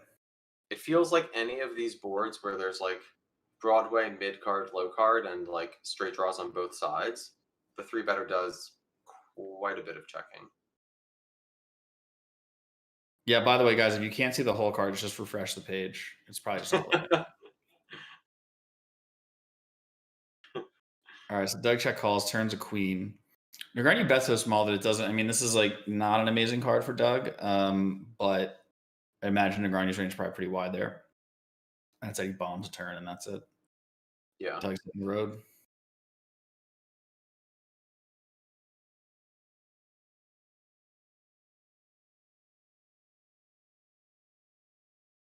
Oh, sorry, don't refresh. Do Alt F4. That'll get you the new cards. Doug over. That's the 150. Yeah, that makes sense. The queen nine, queen 9-2. Two is like a complete brick. You can really attack. Yeah. Uh, I think anytime you have like the kind of top pair over pair advantage on the turn, like doesn't complete the straight and brings a flush draw, or is just a brick and there was a flush draw on the flop or whatever, the imposition uses a lot of overbets. this looks like I'm gonna guess a pretty good board for Doug. I think just like a lot of Negreanu's unpaired hands. You're Yeah. still impaired, and that's not where you want to be. So I'm going to expect a very small bet out of Doug here quite often. Nope. Yeah, I don't think it's a range bet necessarily, Is it? but I imagine you're still betting more than half your hands. yeah, I would say so. Turn six, 10 Uh, nines is there. Ronnie's just all in. he is all in. He's got a pair or a draw. Doug's got nothing or something. Hmm. And looks like Doug's got a little something because Doug's in the tank here. Or he's just really balancing out his full timing. Oh, oh, Doug got him good. Oh, man. Yeah, Doug got that him makes a really lot of good. sense. From Doug? Yeah. Why is that? Um. I mean, yeah, he roasts Queen 10, but like there's very few heart combos, and Negreanu has I don't know 9-8 or 9-7 whatever. Like Doug is completely cooked. Not completely because ace five, but not It amazing. it almost feels like maybe you prefer the 5 to the 9 because you're hoping that Negreanu has Jack 9, Queen 9, King 9 suited sort of hand. Yeah, Because like SPR is so low, he doesn't need hearts to rip with a draw like that. I wonder. I know computers sometimes don't like making those jams with flush draws. They almost like want to keep you in. I wonder if that's a spot where that's the case or not really. I It'll don't be know. interesting to take a look at. The thing is, I feel like it's one of those spots the EV just is like so close, and it's really one of those Yeah, spots where it's not the EV is going to be super close no matter what, and it's just like a calibrating thing.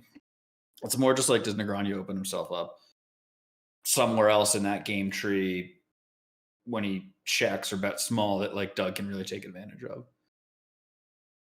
yeah, Uh, probably not. I'm more just curious in like a purely sort of equilibrium. what would happen? Yeah. So yeah, yeah, So Negreanu bets a quarter on ace six, ace queen six rainbow, 9 of clubs in the turn.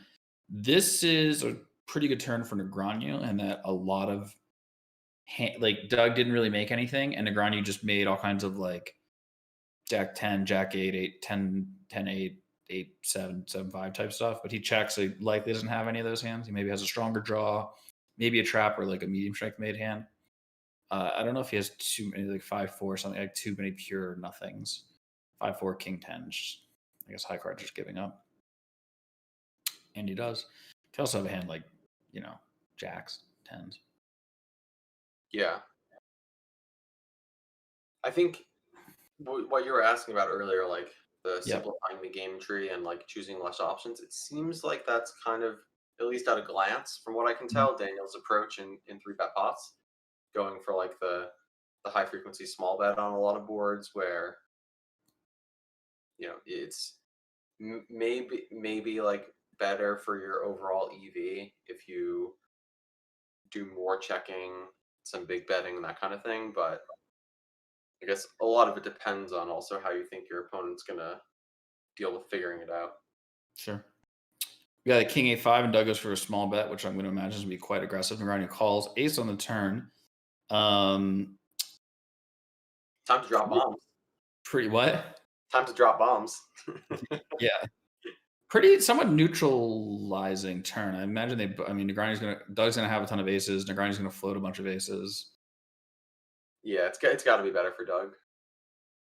Just But because, yeah, like, well, yeah, well, yeah, his aces are gonna roast Negreanu. So yeah, yeah, yeah, and like when one guy has ace king and one guy doesn't, life is four good. on the river. It's Don't interesting. know. Doug has a. I mean, it's a ton of 6-7 is for sure gonna have a ton of king weak tens, couple trapped aces. Feels like tens, doesn't it? Does sure there it Hey, is. Pocket tens. same but I different. mean, they look kind of funny. They're kind of bent over, but like, yeah, those are two tens. Takes it down. That's interesting. I guess what did Negreanu have there? 5 or say Could have had sevens, sort of thing. sevens? Worth Yeah, eight. yeah, yeah. That does feel like a spot where probably you want to turn some pairs into bluffs. All your fives or many of your fives? Not all of them, I would say, but some of them, I'd imagine. Yeah, Because you could all like, conceivably. I mean, you're going to check 6 4 7 6 4 7 4 um, on the turn some amount of time. So yeah, yeah,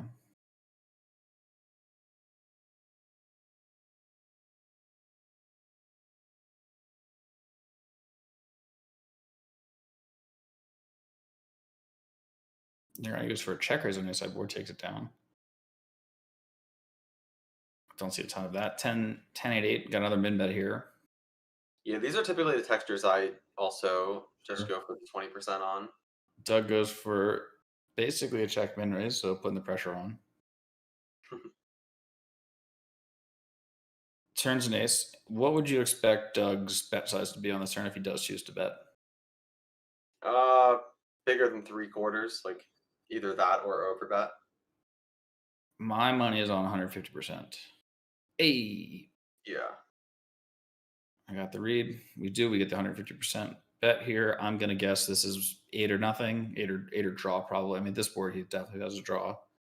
Um, or an 8. Run your calls. There was 10. Interesting. Weird. Does Negreanu call the turn with many tens? Yeah, I think so. Most. Some.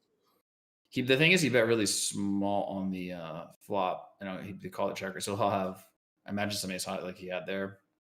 Hmm. Um, and then yeah, I guess he's definitely gonna call number tens, but Doug had nothing in loss. Do you? I feel. Is there any draw on that turn that you particularly fancied betting, or do you think Doug? I mean, Doug had sort of basically the worst one, really. Yeah, feels like it's not a pure turn bet, particularly for that size. Sure. I would probably want to have a spade because it's just hard to follow through on spades when you don't have one, and like Right. off You strategy gotta. is You pretty. also have to imagine Negreanu, given min bet, min check raise, is going to call a ton of. He's going to bet and Back. then call a ton of spade hands, and then they're always going to call the turn. So Yeah, I wonder if that's a spot where Doug's strategy on the river involves betting 10% pot some of the time. I bet it does. why would you do something like that? Because the 10 is just not really in his range that much, Mhm. and like, say with his hand, for example, let's just say he had 6/7 with a spade. Feels like that could fit in there nicely every now and again. Because like Negreanu's range isn't just a 10, but Doug also can have some 10x. Mostly ace 10, I think. Seems unlikely that any other 10x would turn up there. And I guess they were deep enough that ace 10 isn't just like pure three betting preflop, so I could see it. Maybe not. Some spots to bet 10% pot are kind of sweet though. Yeah. What would you do with 10-8 on that river if you were Doug? So that kind of feels like one of the good ones to 10%, right? Because like you block a lot of the calling hands, and your opponent's range is either going to be like a flush or a hand like you had, like a relatively for the situation based on how the board ran out, weak one pair hand. Right. Yeah. Yeah. Yeah. It does become. Yeah. It turns like a sort of uninteresting, very sort of handcuff spot into like a spot with like a bit of intrigue. Yeah. Negreanu will for sure have some hands worse than an ace. So what does he do? All right, here Negreanu 3 bets. Jack 10-8. Lot going on this board. Checks over to Doug. Doug goes for a very small size. Call. Nothing happens on the turn. There is a Um, lot going on this board. That's true. and now, I mean, we're likely going to see, you know, 10K or check out of Doug. We'll see. I don't know. Negreanu in a tank. Maybe this is a lead. No. No, He I don't think. checks sort of as expected.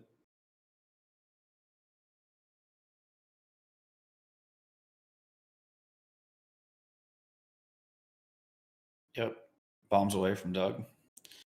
And this is I mean, this is like another pure like Doug has it or he doesn't, and Negreanu's got nothing or like a little something. Probably. Probably. Yeah. Negreanu calls king on the river. Pretty interesting card. Don't know if Negreanu ever has kings. Guess he could. Kings and king jacks get there. Kings and king jack got there. King, I feel like should just be check raising all in turn a lot. Oh, we're gonna find out. He checks ace queen from Negreanu. Now he probably just folds the turn unless he has diamonds. So it's I probably think not going ace to queen has a slow call turn. down Doug's value bets. I don't know if he doesn't really love the king. He doesn't ever make anything other than a ace queen very occasionally. No, we're all in. Oh,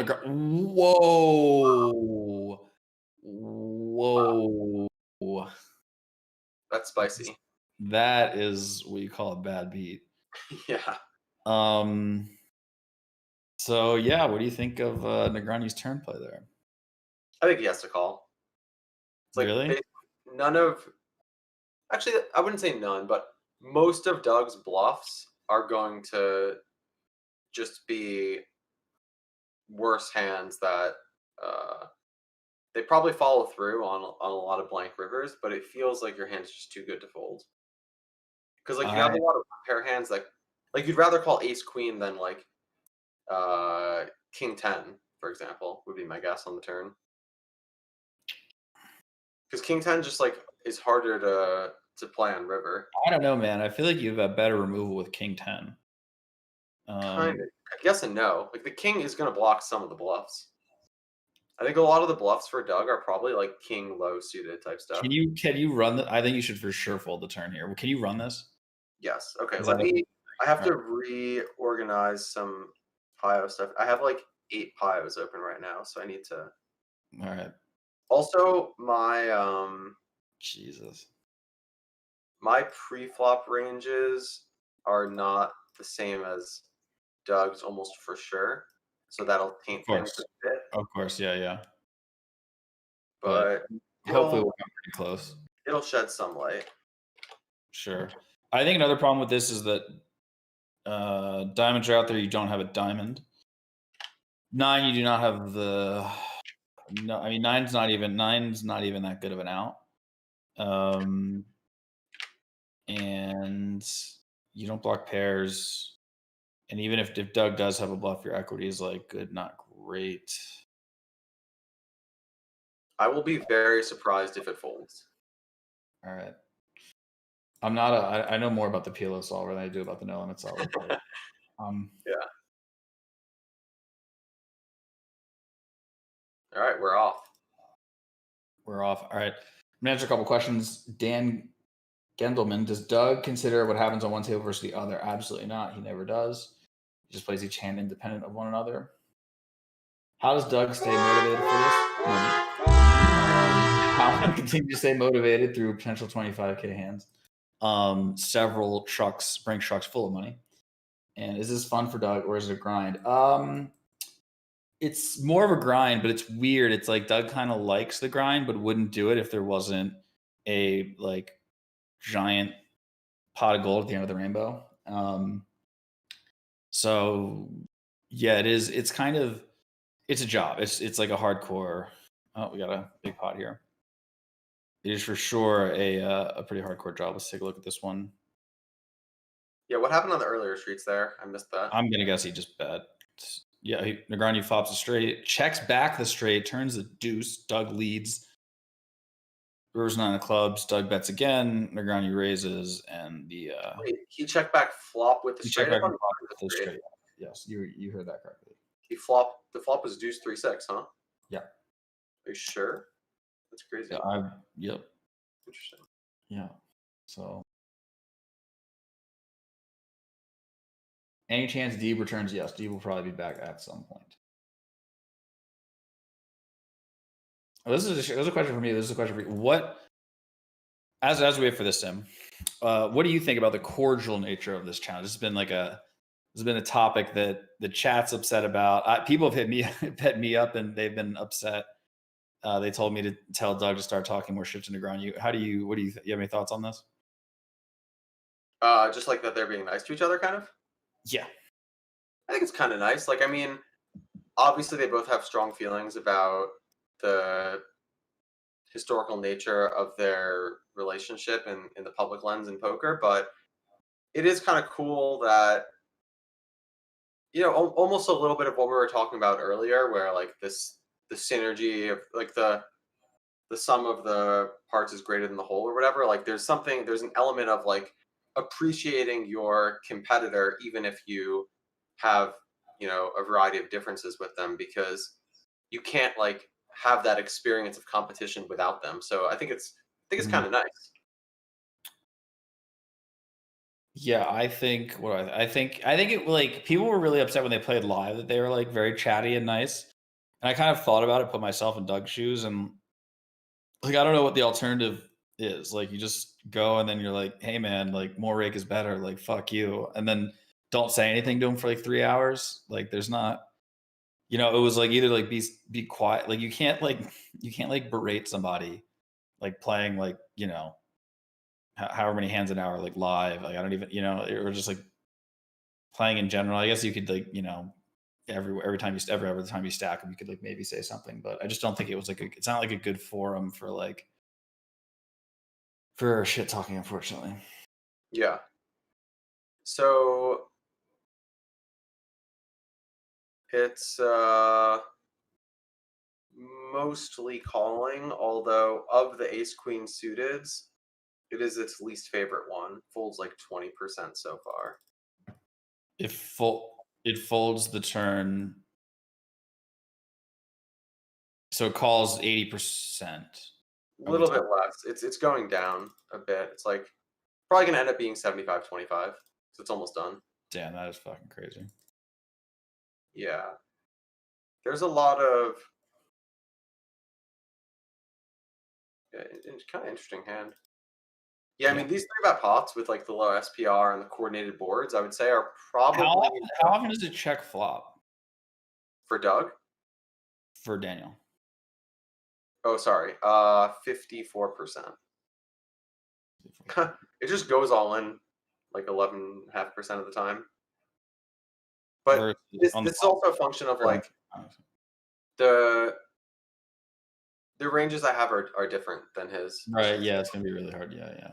Yeah, Yeah, that's and the thing is that like here. Let me ask you this question. So the way that basically everybody does it is they have their range for one side of the spot. Like they have their three bet range, and then they mhm, have their call three bet range. And when they run sims, they run it their range versus their range, right? yeah, Normal, like it's but that's not your opponent. Oh, we got a spot here. All right, so 10 8 7 flush draw, three bet pot. Ronnie goes for the check raise, induces Doug's small bet, raises it up. Turn um, three, bring in spades.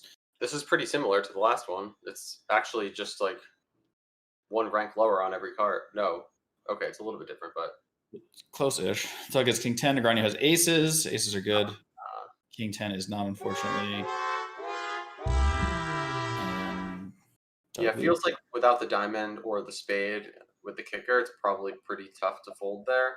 Yeah, I don't think you can. Yeah, I just don't think you can do anything there. Yeah, but yeah, I think like I guess attention to detail of like getting more and more accurate preflop ranges is worthwhile and something I've definitely put a lot of time into, even over just the most recent past for heads up. Or do you know of anybody that runs Sims and they like try to guess what their opponent's range is rather than just reflexively using their own ranges? Yeah, I mean I do some of that, but I more so will just like run different preflop sims to try to figure out uh, what strategy I think my opponent's using, or even just figure out a better strategy for myself. Sure. Another three bet pot. Negreanu three bets king five to rainbow. Um, and that's I think 2K. Playing that guessing game is pretty tough. What guessing game? What are Uh, they? What's their range? yeah, yeah. At that point, it's almost like, well, how useful is the sim if I'm just guessing about all this stuff? It's like I'd almost rather just trust my sort of raw talent if I'm gonna try to guesstimate everything else. Like the reason I like simming stuff is because it's like, okay, this is like an answer for lack of a better term. Sure. Yeah, it gives you like and then how I guess right. Yeah, that was sort of how I like use them. Like I just used it to create like a bunch of like heuristics, but then Right. I never memorized it like enough, or even felt even when I sort of tried to do that, I never felt like I played as good as I would when I would just sort of like use that as my framework and then like exercise my judgment in each individual hand to make adjustments or have things fit together. Um, yeah, I guess how do you is you more along that or you try to stick to like a very, very rigid sort of game plan? No, I'm with you on that. Like I think the value of just like dissecting the heuristics is pretty helpful, and probably the uh, I guess the best thing I get from studying is just understanding like, oh, this spot, because like pattern recognition. It's like, oh, this spot's similar to that other spot, and I have Speaking a of some of that other spot, we got another king seven hand over here. King 8-4. This yeah. is very, very similar. We got another Doug over bet. We've actually I I think you don't always use the overbet when the flush draw isn't present, but you do sometimes for sure. oh, by the way, I got that hand wrong. Actually, somebody corrected me. It was a full rainbow on the king seven one. Oh, okay. Okay. All right. Well, river's a deuce. There's 14K in this river, and these guys have 60K. And Doug could very well be shoving I don't know this. about shoving, but he could certainly bet big. No, I think that his if he were to if he has like he has a bet big, and I think he might, but he definitely has a shove. I think. I was thinking like 2.5x pot type of thing. Sadly, we will not find out, or we will not know. So I guess he just Yeah. had I don't even, he just had some bluff that he thought was not a good bluff to keep bluffing with. So it's actually kind of cool. It's going down further, the ace queen suited, because he had the backdoor on the flop, and it's the computer's least favorite hand because the imposition is supposed to not bet that often with the backdoor nut flush draw, like almost never, because you just Mhm. don't want to get check raised off it. Right. Um, wait, sorry, hold on.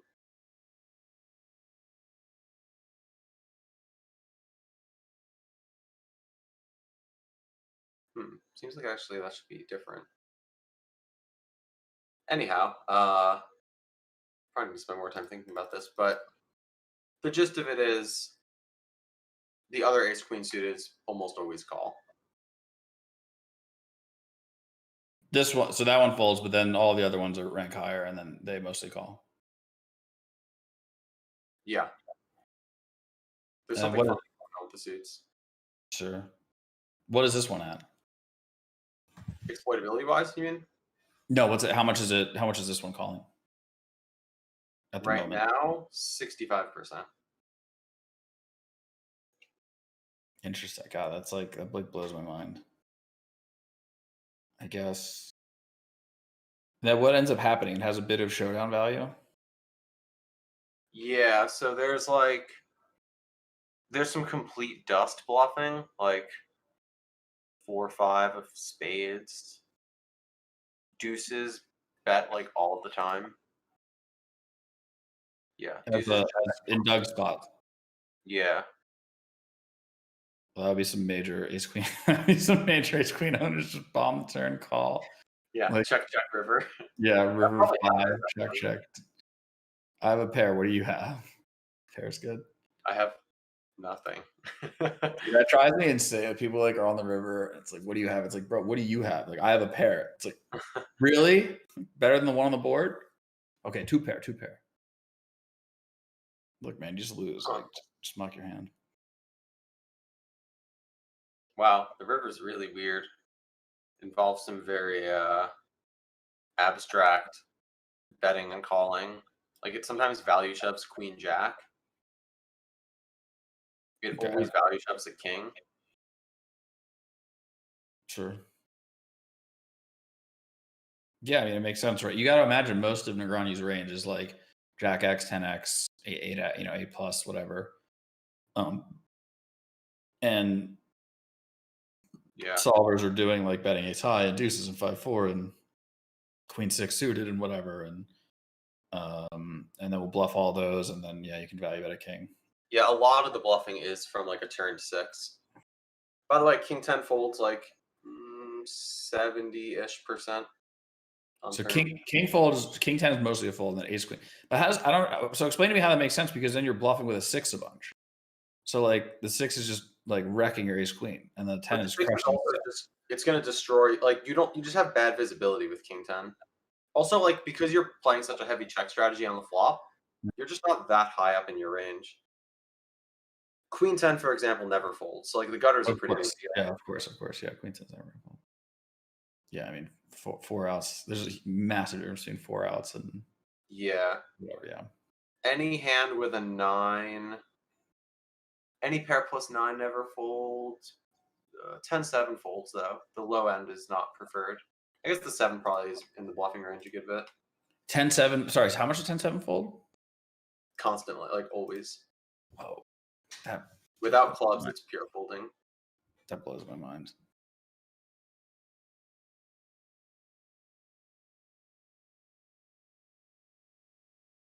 Yeah, it does kind of have to reach for bluffs a bit.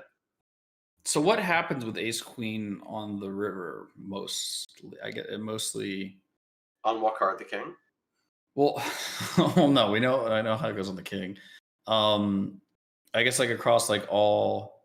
Does it ever start like lead bluff jamming it? I don't know. Let's see. I'm just trying to figure out how ace queen could possibly realize its equity. Well, you just beat some hands and then you have overs and a double gutter, I think. So it looks like ace queen leads all in on a 7 quite a bit.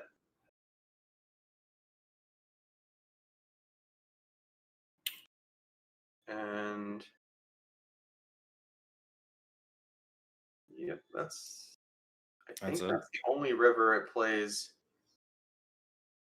aggressively on. Maybe okay. On the 9 as well. It sometimes open jams, I think, right? Yeah. Sure. Yeah, it makes sense. I mean, it just made it straight. Once the value bet it should. Yeah. It's going to be turning what little king 10 it has into a bluff, so might as well value bet it. Actually, it only looks like it wants to bluff with ace high. Because, like, remember the 10 shows down against, like, 6 and the deuces and stuff. Wait, what ace high does it call the turn with? Like ace 5 of clubs. You mean ace 5 of diamonds? Oh, I put clubs in the sim. Yeah, But okay. yeah, whatever nut flush draw is. Right, yeah. Yeah, I mean, of course. Yeah. That's kind of interesting. If it ever leads all in on a 10. A little bit. Not with ace queen, though. Yeah, heads up poker's crazy. Yeah, that's nuts. That blows my mind.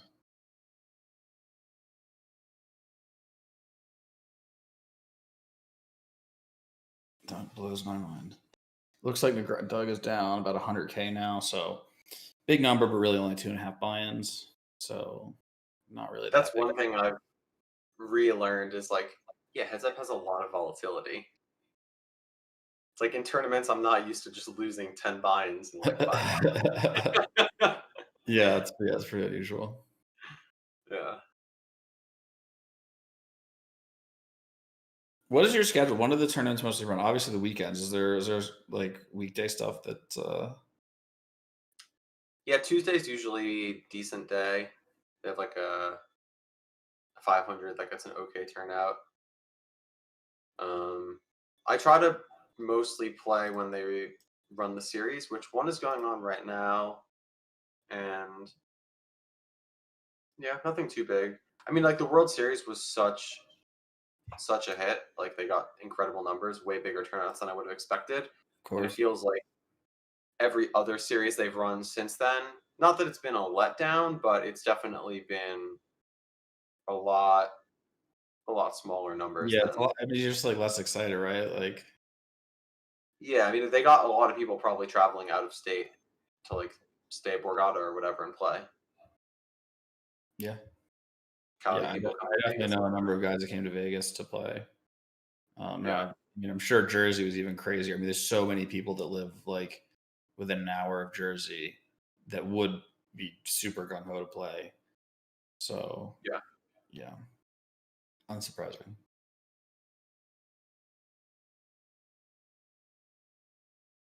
852 Doug bet the flop, turn king.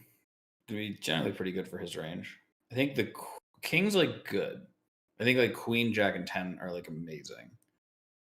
Yeah, I Um, agree. Because a lot of the king highs aren't betting flop as often. right, and Negreanu will call with some of them. Right. River 7, some stuff gets in. Doug could have a straight here. Calls off 2 pair. Every once in Yeah. a while, 3-7. Unusual. He's in the tank thinking about raising it. He raises it up. Daniel could also have Whoa. straight. Daniel has a set. Tricky Hmm. choppy there. Doug River 2 pair went for the raise. And yeah, just like a cooler. Don't really think that Daniel can bet 3-bet the river. Yeah, not sure about that. Could be. Could be a decent Really? option. You think to get 2 pair versus Yeah, surely you gotta. maybe you run into 7-7 too much. I think you're supposed to raise the flop a lot with bottom set. Yeah, I mean that's like, yeah, for sure. For sure, for sure.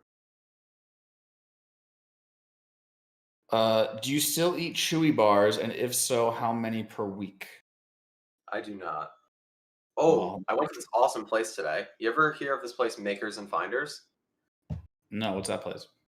It's in downtown Summerlin. Makers Picked and up some no. lunch. It was it was nice. It's a Like, lunch spot? yeah, I guess it's like sort of their main branding is like coffee kind of thing, which I'm not really into. But Sure. yeah, it was nice. Downtown Summerlin's kind of sweet. I went hiking for the first time in forever yesterday. The Calico Loop, which is like classic. I Oh, passed nice. by the place. I think we had it was somebody's birthday, and we all went out there and took some I performance. wasn't there for the birthday. I was there for the previous excursion. The previous experience, yeah. Every time I walk by there, I'm like, "Yep, that was an experience." Um, I was do you actually have out there not too long ago as well. do you have any other? So that's sort of like my go-to. Do you have any? Do you have any new spots? Any other go-to spots that are relatively close to Vegas? Or So good if you hike? go to that same parking lot and instead of going right, you go left, there's some pretty nice hiking there too, and you kind of like hike into the valley a little bit. Wait, in the Calico parking lot. Yeah, yeah. So Small you know check raise. where? Hang on, let's Yeah. run this one. We'll get back to it. Small check raise on 5-3-4 from Daniel. Turn 7. Now they both have a ton of 6, so this kind of like kills the action unless somebody has 8-6, in which case things are about to get real spicy. Yeah. Jesus, Daniel bet and Doug folded so fast I couldn't even see how much he bet. So Keep that 4,900 and change. So like big-ish, 3/4 kind of thing. So I'm sorry. So you go down like you're going to Calico before you get to the place where that ramp thing that walks around that little park, or after it. The ramp thing. Where's that? I'm talking about Calico Basin, not the Red Rock Loop. It's like the thing before you Yeah. get to the Red Rock Loop. It's super. It's not like a huge thing you have to drive through. Right. Okay, so if you drive all the way to the end of that, then you get to that whatever that big mountain thing is that we had the. Oh yeah, so we had the Craft. experience, Craft right? Mountain. Yeah. So okay, I'm sorry. So you're saying I go there, and then where do I go? So you know how where we went that day, we kind of went right. We almost like Yes. once Yeah. you hike Sorry, I in. understand. Sorry, I understand what you're saying now. Yeah. Yeah. Now if you go left, you kind of hike like into the valley, and there's Mhm. like a lot of big boulders, and you're kind of like scrambling through. But then you can get to like certain areas where it's got like a pretty nice view. It's hard to say it's a summit. It's Sure. yeah, kind of fun though. Yeah, yeah. It's definitely good. By the way, if you guys ever come to Vegas, we both, I'm going to speak for Chewy here, but I feel pretty comfortable about speaking for him on this topic. We highly recommend you come for the series, you come to play poker, that you take a couple hours out of your day to cruise up here to Red Rock Canyon and spend a little time walking around, get yourself a nice, Oh healthy yeah, hike. It and will go to make, Mount Charleston too. Charleston's so nice during the summer. yeah, yeah, Charleston's great too. That little nature will make tolerating the strip a lot more, be a lot easier. and yeah, your focus will be better. You'll be more relaxed. So definitely Especially good. like for the 6 p.m. starts when you like get the hike in early. It's pretty Mhm. nice. Yeah. We went to Valley of Fire last weekend. That was pretty nice. Valley. Oh, is that the? Like, yes, I've always wanted to. Is that a fun drive? I've always wanted to like get like a really fast car and go for a. It is a pretty nice drive when you get closer to it. I mean, for a decent portion of it, you're just on the highway. Is there some kind of like race in like the middle of the summer there, in like the heat, like a bunch of maniacs do? Don't know Or something about Goggins would do. that. Okay. Could see it. I could see it. I think yeah, it's crazy out there, right? It gets like 120 and change Yeah, gets super in the hot. summer. Yeah. And there's like no service, so like if you go out there, you like must like bring water and like a spare tire or something. Yeah, it's pretty isolated.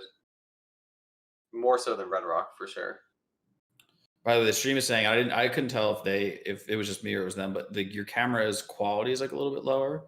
So if you Hmm. move a little bit more forward, if I don't know if there's like a button you could click to maybe fix it.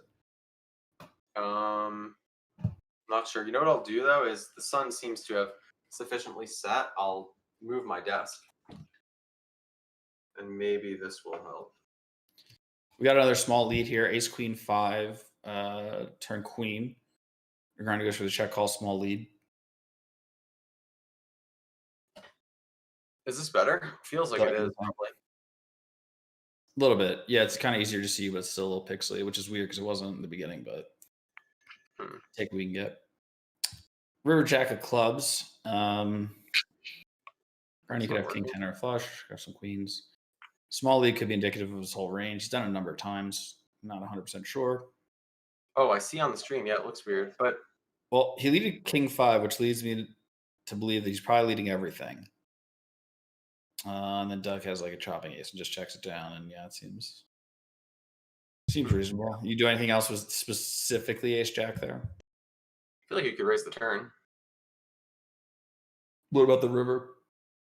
Sort of weird chopping bet, over bet something. Yeah, probably not necessary, but maybe you could. I don't know. I probably wouldn't. It kind of sucks that you have the jacks just because you figure maybe he'll have a couple jacks that'll make, but Yeah, there'd be things that like a hand like ace six would beat or something. But yeah, I think I probably check. And yeah, I don't know. I think maybe raising, just like jam 5% of the time. yeah, something like that. Yeah, it's such a fine line, like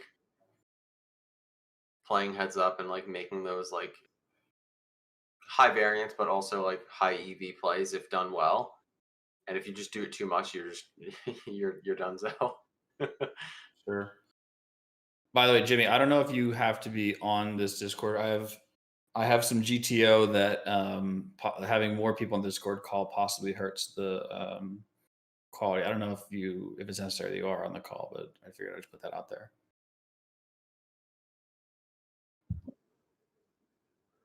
We have no choice. Yeah, of course. Have you gotten must? Oh, we got a pot. What's going on? This is just yeah, three bet, all right, three bet C bet 954, which we've talked about. Board where you just sort of bomb the flop and then just sort of like if you don't have it, just decide how much you really want to go for on the turn. Grinder still wants to go for it. That's really small. What do you think about that turn bet? I can see it. I think I think there's definitely some non-all-in betting, that's for sure. I don't know about if you want to go that small necessarily, but I could see it. River Queen, very bad river for Doug. Don't really matter to him having too many queens. Oh, not really going to matter. Daniel has aces. Doug has top pair. Aces are good. But yeah, Yeah, generally tough river for with, Doug doesn't have almost any queens, and Daniel could easily have king, queen, queen, jack, queen, 10, yeah, maybe queen. with aces, it definitely makes sense. The All small turn possible. size. Is 10-9 a snap on the river? I would assume so, Yeah. but the 10 feels maybe not the best. It doesn't matter that much.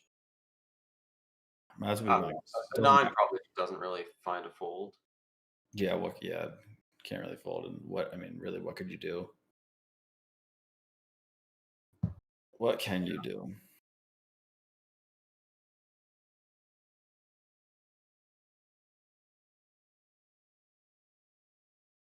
So have you been able to find? Is there very much heads up action been popping lately? I know you've been interested in it, but There's sometimes some. it's a good game.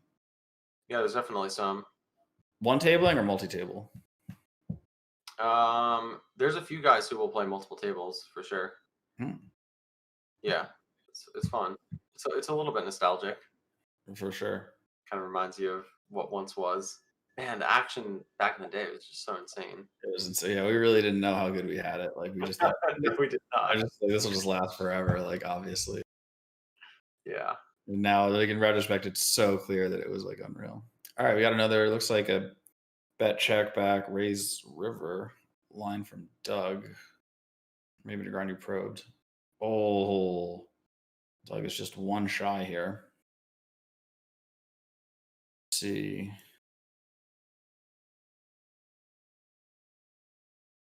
I mean, credit to Negreanu where it's due. Like he's definitely, you know, gotten the value that his hands deserve. But he has like had Doug pipped in like a bunch of big spots. Yeah, I mean, Two straight over straights and three bet pots is definitely right. I mean, pain. yeah, that's tough. And we just so that was a probe and barrel. So this one with the fives. Oh, that was a good line. Let's see, raise call, check bet call, check check, That was well bet. played. Hang on. We just check it. Okay, yeah, check bet, check raise river. Yeah, yeah.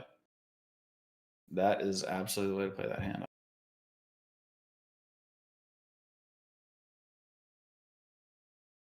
So these guys, oh, this is it.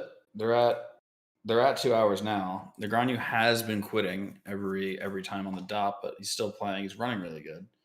Will will he keep going? There's one Nope. set Nope. He is out. Hit and running Doug.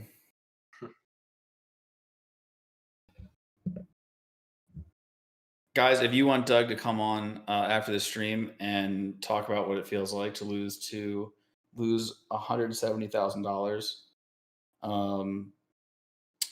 to a live tournament pro playing Heads Up No Limit, tweet as many pictures of Brinks trucks at Doug as humanly possible, and if you give him enough energy, we probably can get him on here to see a little devastation. up.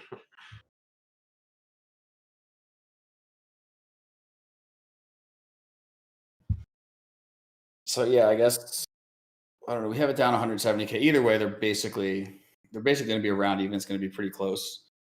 Did you have expectations for how Negreanu was or how this was going to go? Well, I guess what did you expect? I mean, unsurprisingly, I expected Doug to be a heavy favorite. It's just like he Sure. was already elite at this format previous to having dedicated a lot of time to studying with the modern tools that are just publicly available. And I mean, for Negreanu to reach that level of skill, it seems like he would just have to put in that much more work because he's, got a lot of room to make up For sure. to get to where Doug was previously. But then at the same time, it's like, well, Doug probably, like I did, like most people who played years back in this format, had to unlearn a lot of stuff. So, not to say that's like an advantage for Daniel, but it is sometimes nice that you don't have to like uh, let go of like habits that were Right. contributing to EV loss in different spots. But yeah, I mean, I just assumed Doug would be a big favorite, and seems like all Yeah. the betting lines indicate that that is the case. Have you been surprised at all now that you've actually watched a full set? Are you surprised at all about Negreanu's play? Mm, not really. Some of the bet sizing stuff I think is a little bit perplexing, but other than that, I think he seems to make pretty logical decisions. Yeah, it has been. I feel like it's been kind of a mixed bag. He's doing obviously some like new age stuff. It feels to me like a little bit like he's struggling through it. Yeah, Um, yeah, definitely. There's some growing pains. right. But I don't know, dude. With like no hole cards or hand histories, honestly, man, it is just like really, really tough to play. So Yeah, it's hard to say for who sure. knows? Anyway, today we have obviously pulled the truck forward a little bit too much. I don't think Doug's gonna be coming on today, so I think he's got to figure out if the reverse still works. But I want to thank everybody for tuning in. And I think Jimmy, we're back Monday 2:30. Uh, Monday 2:30. There'll be some more action. Not sure who's gonna be commentating yet, but it'll be here on YouTube and Twitch. Thank you very much for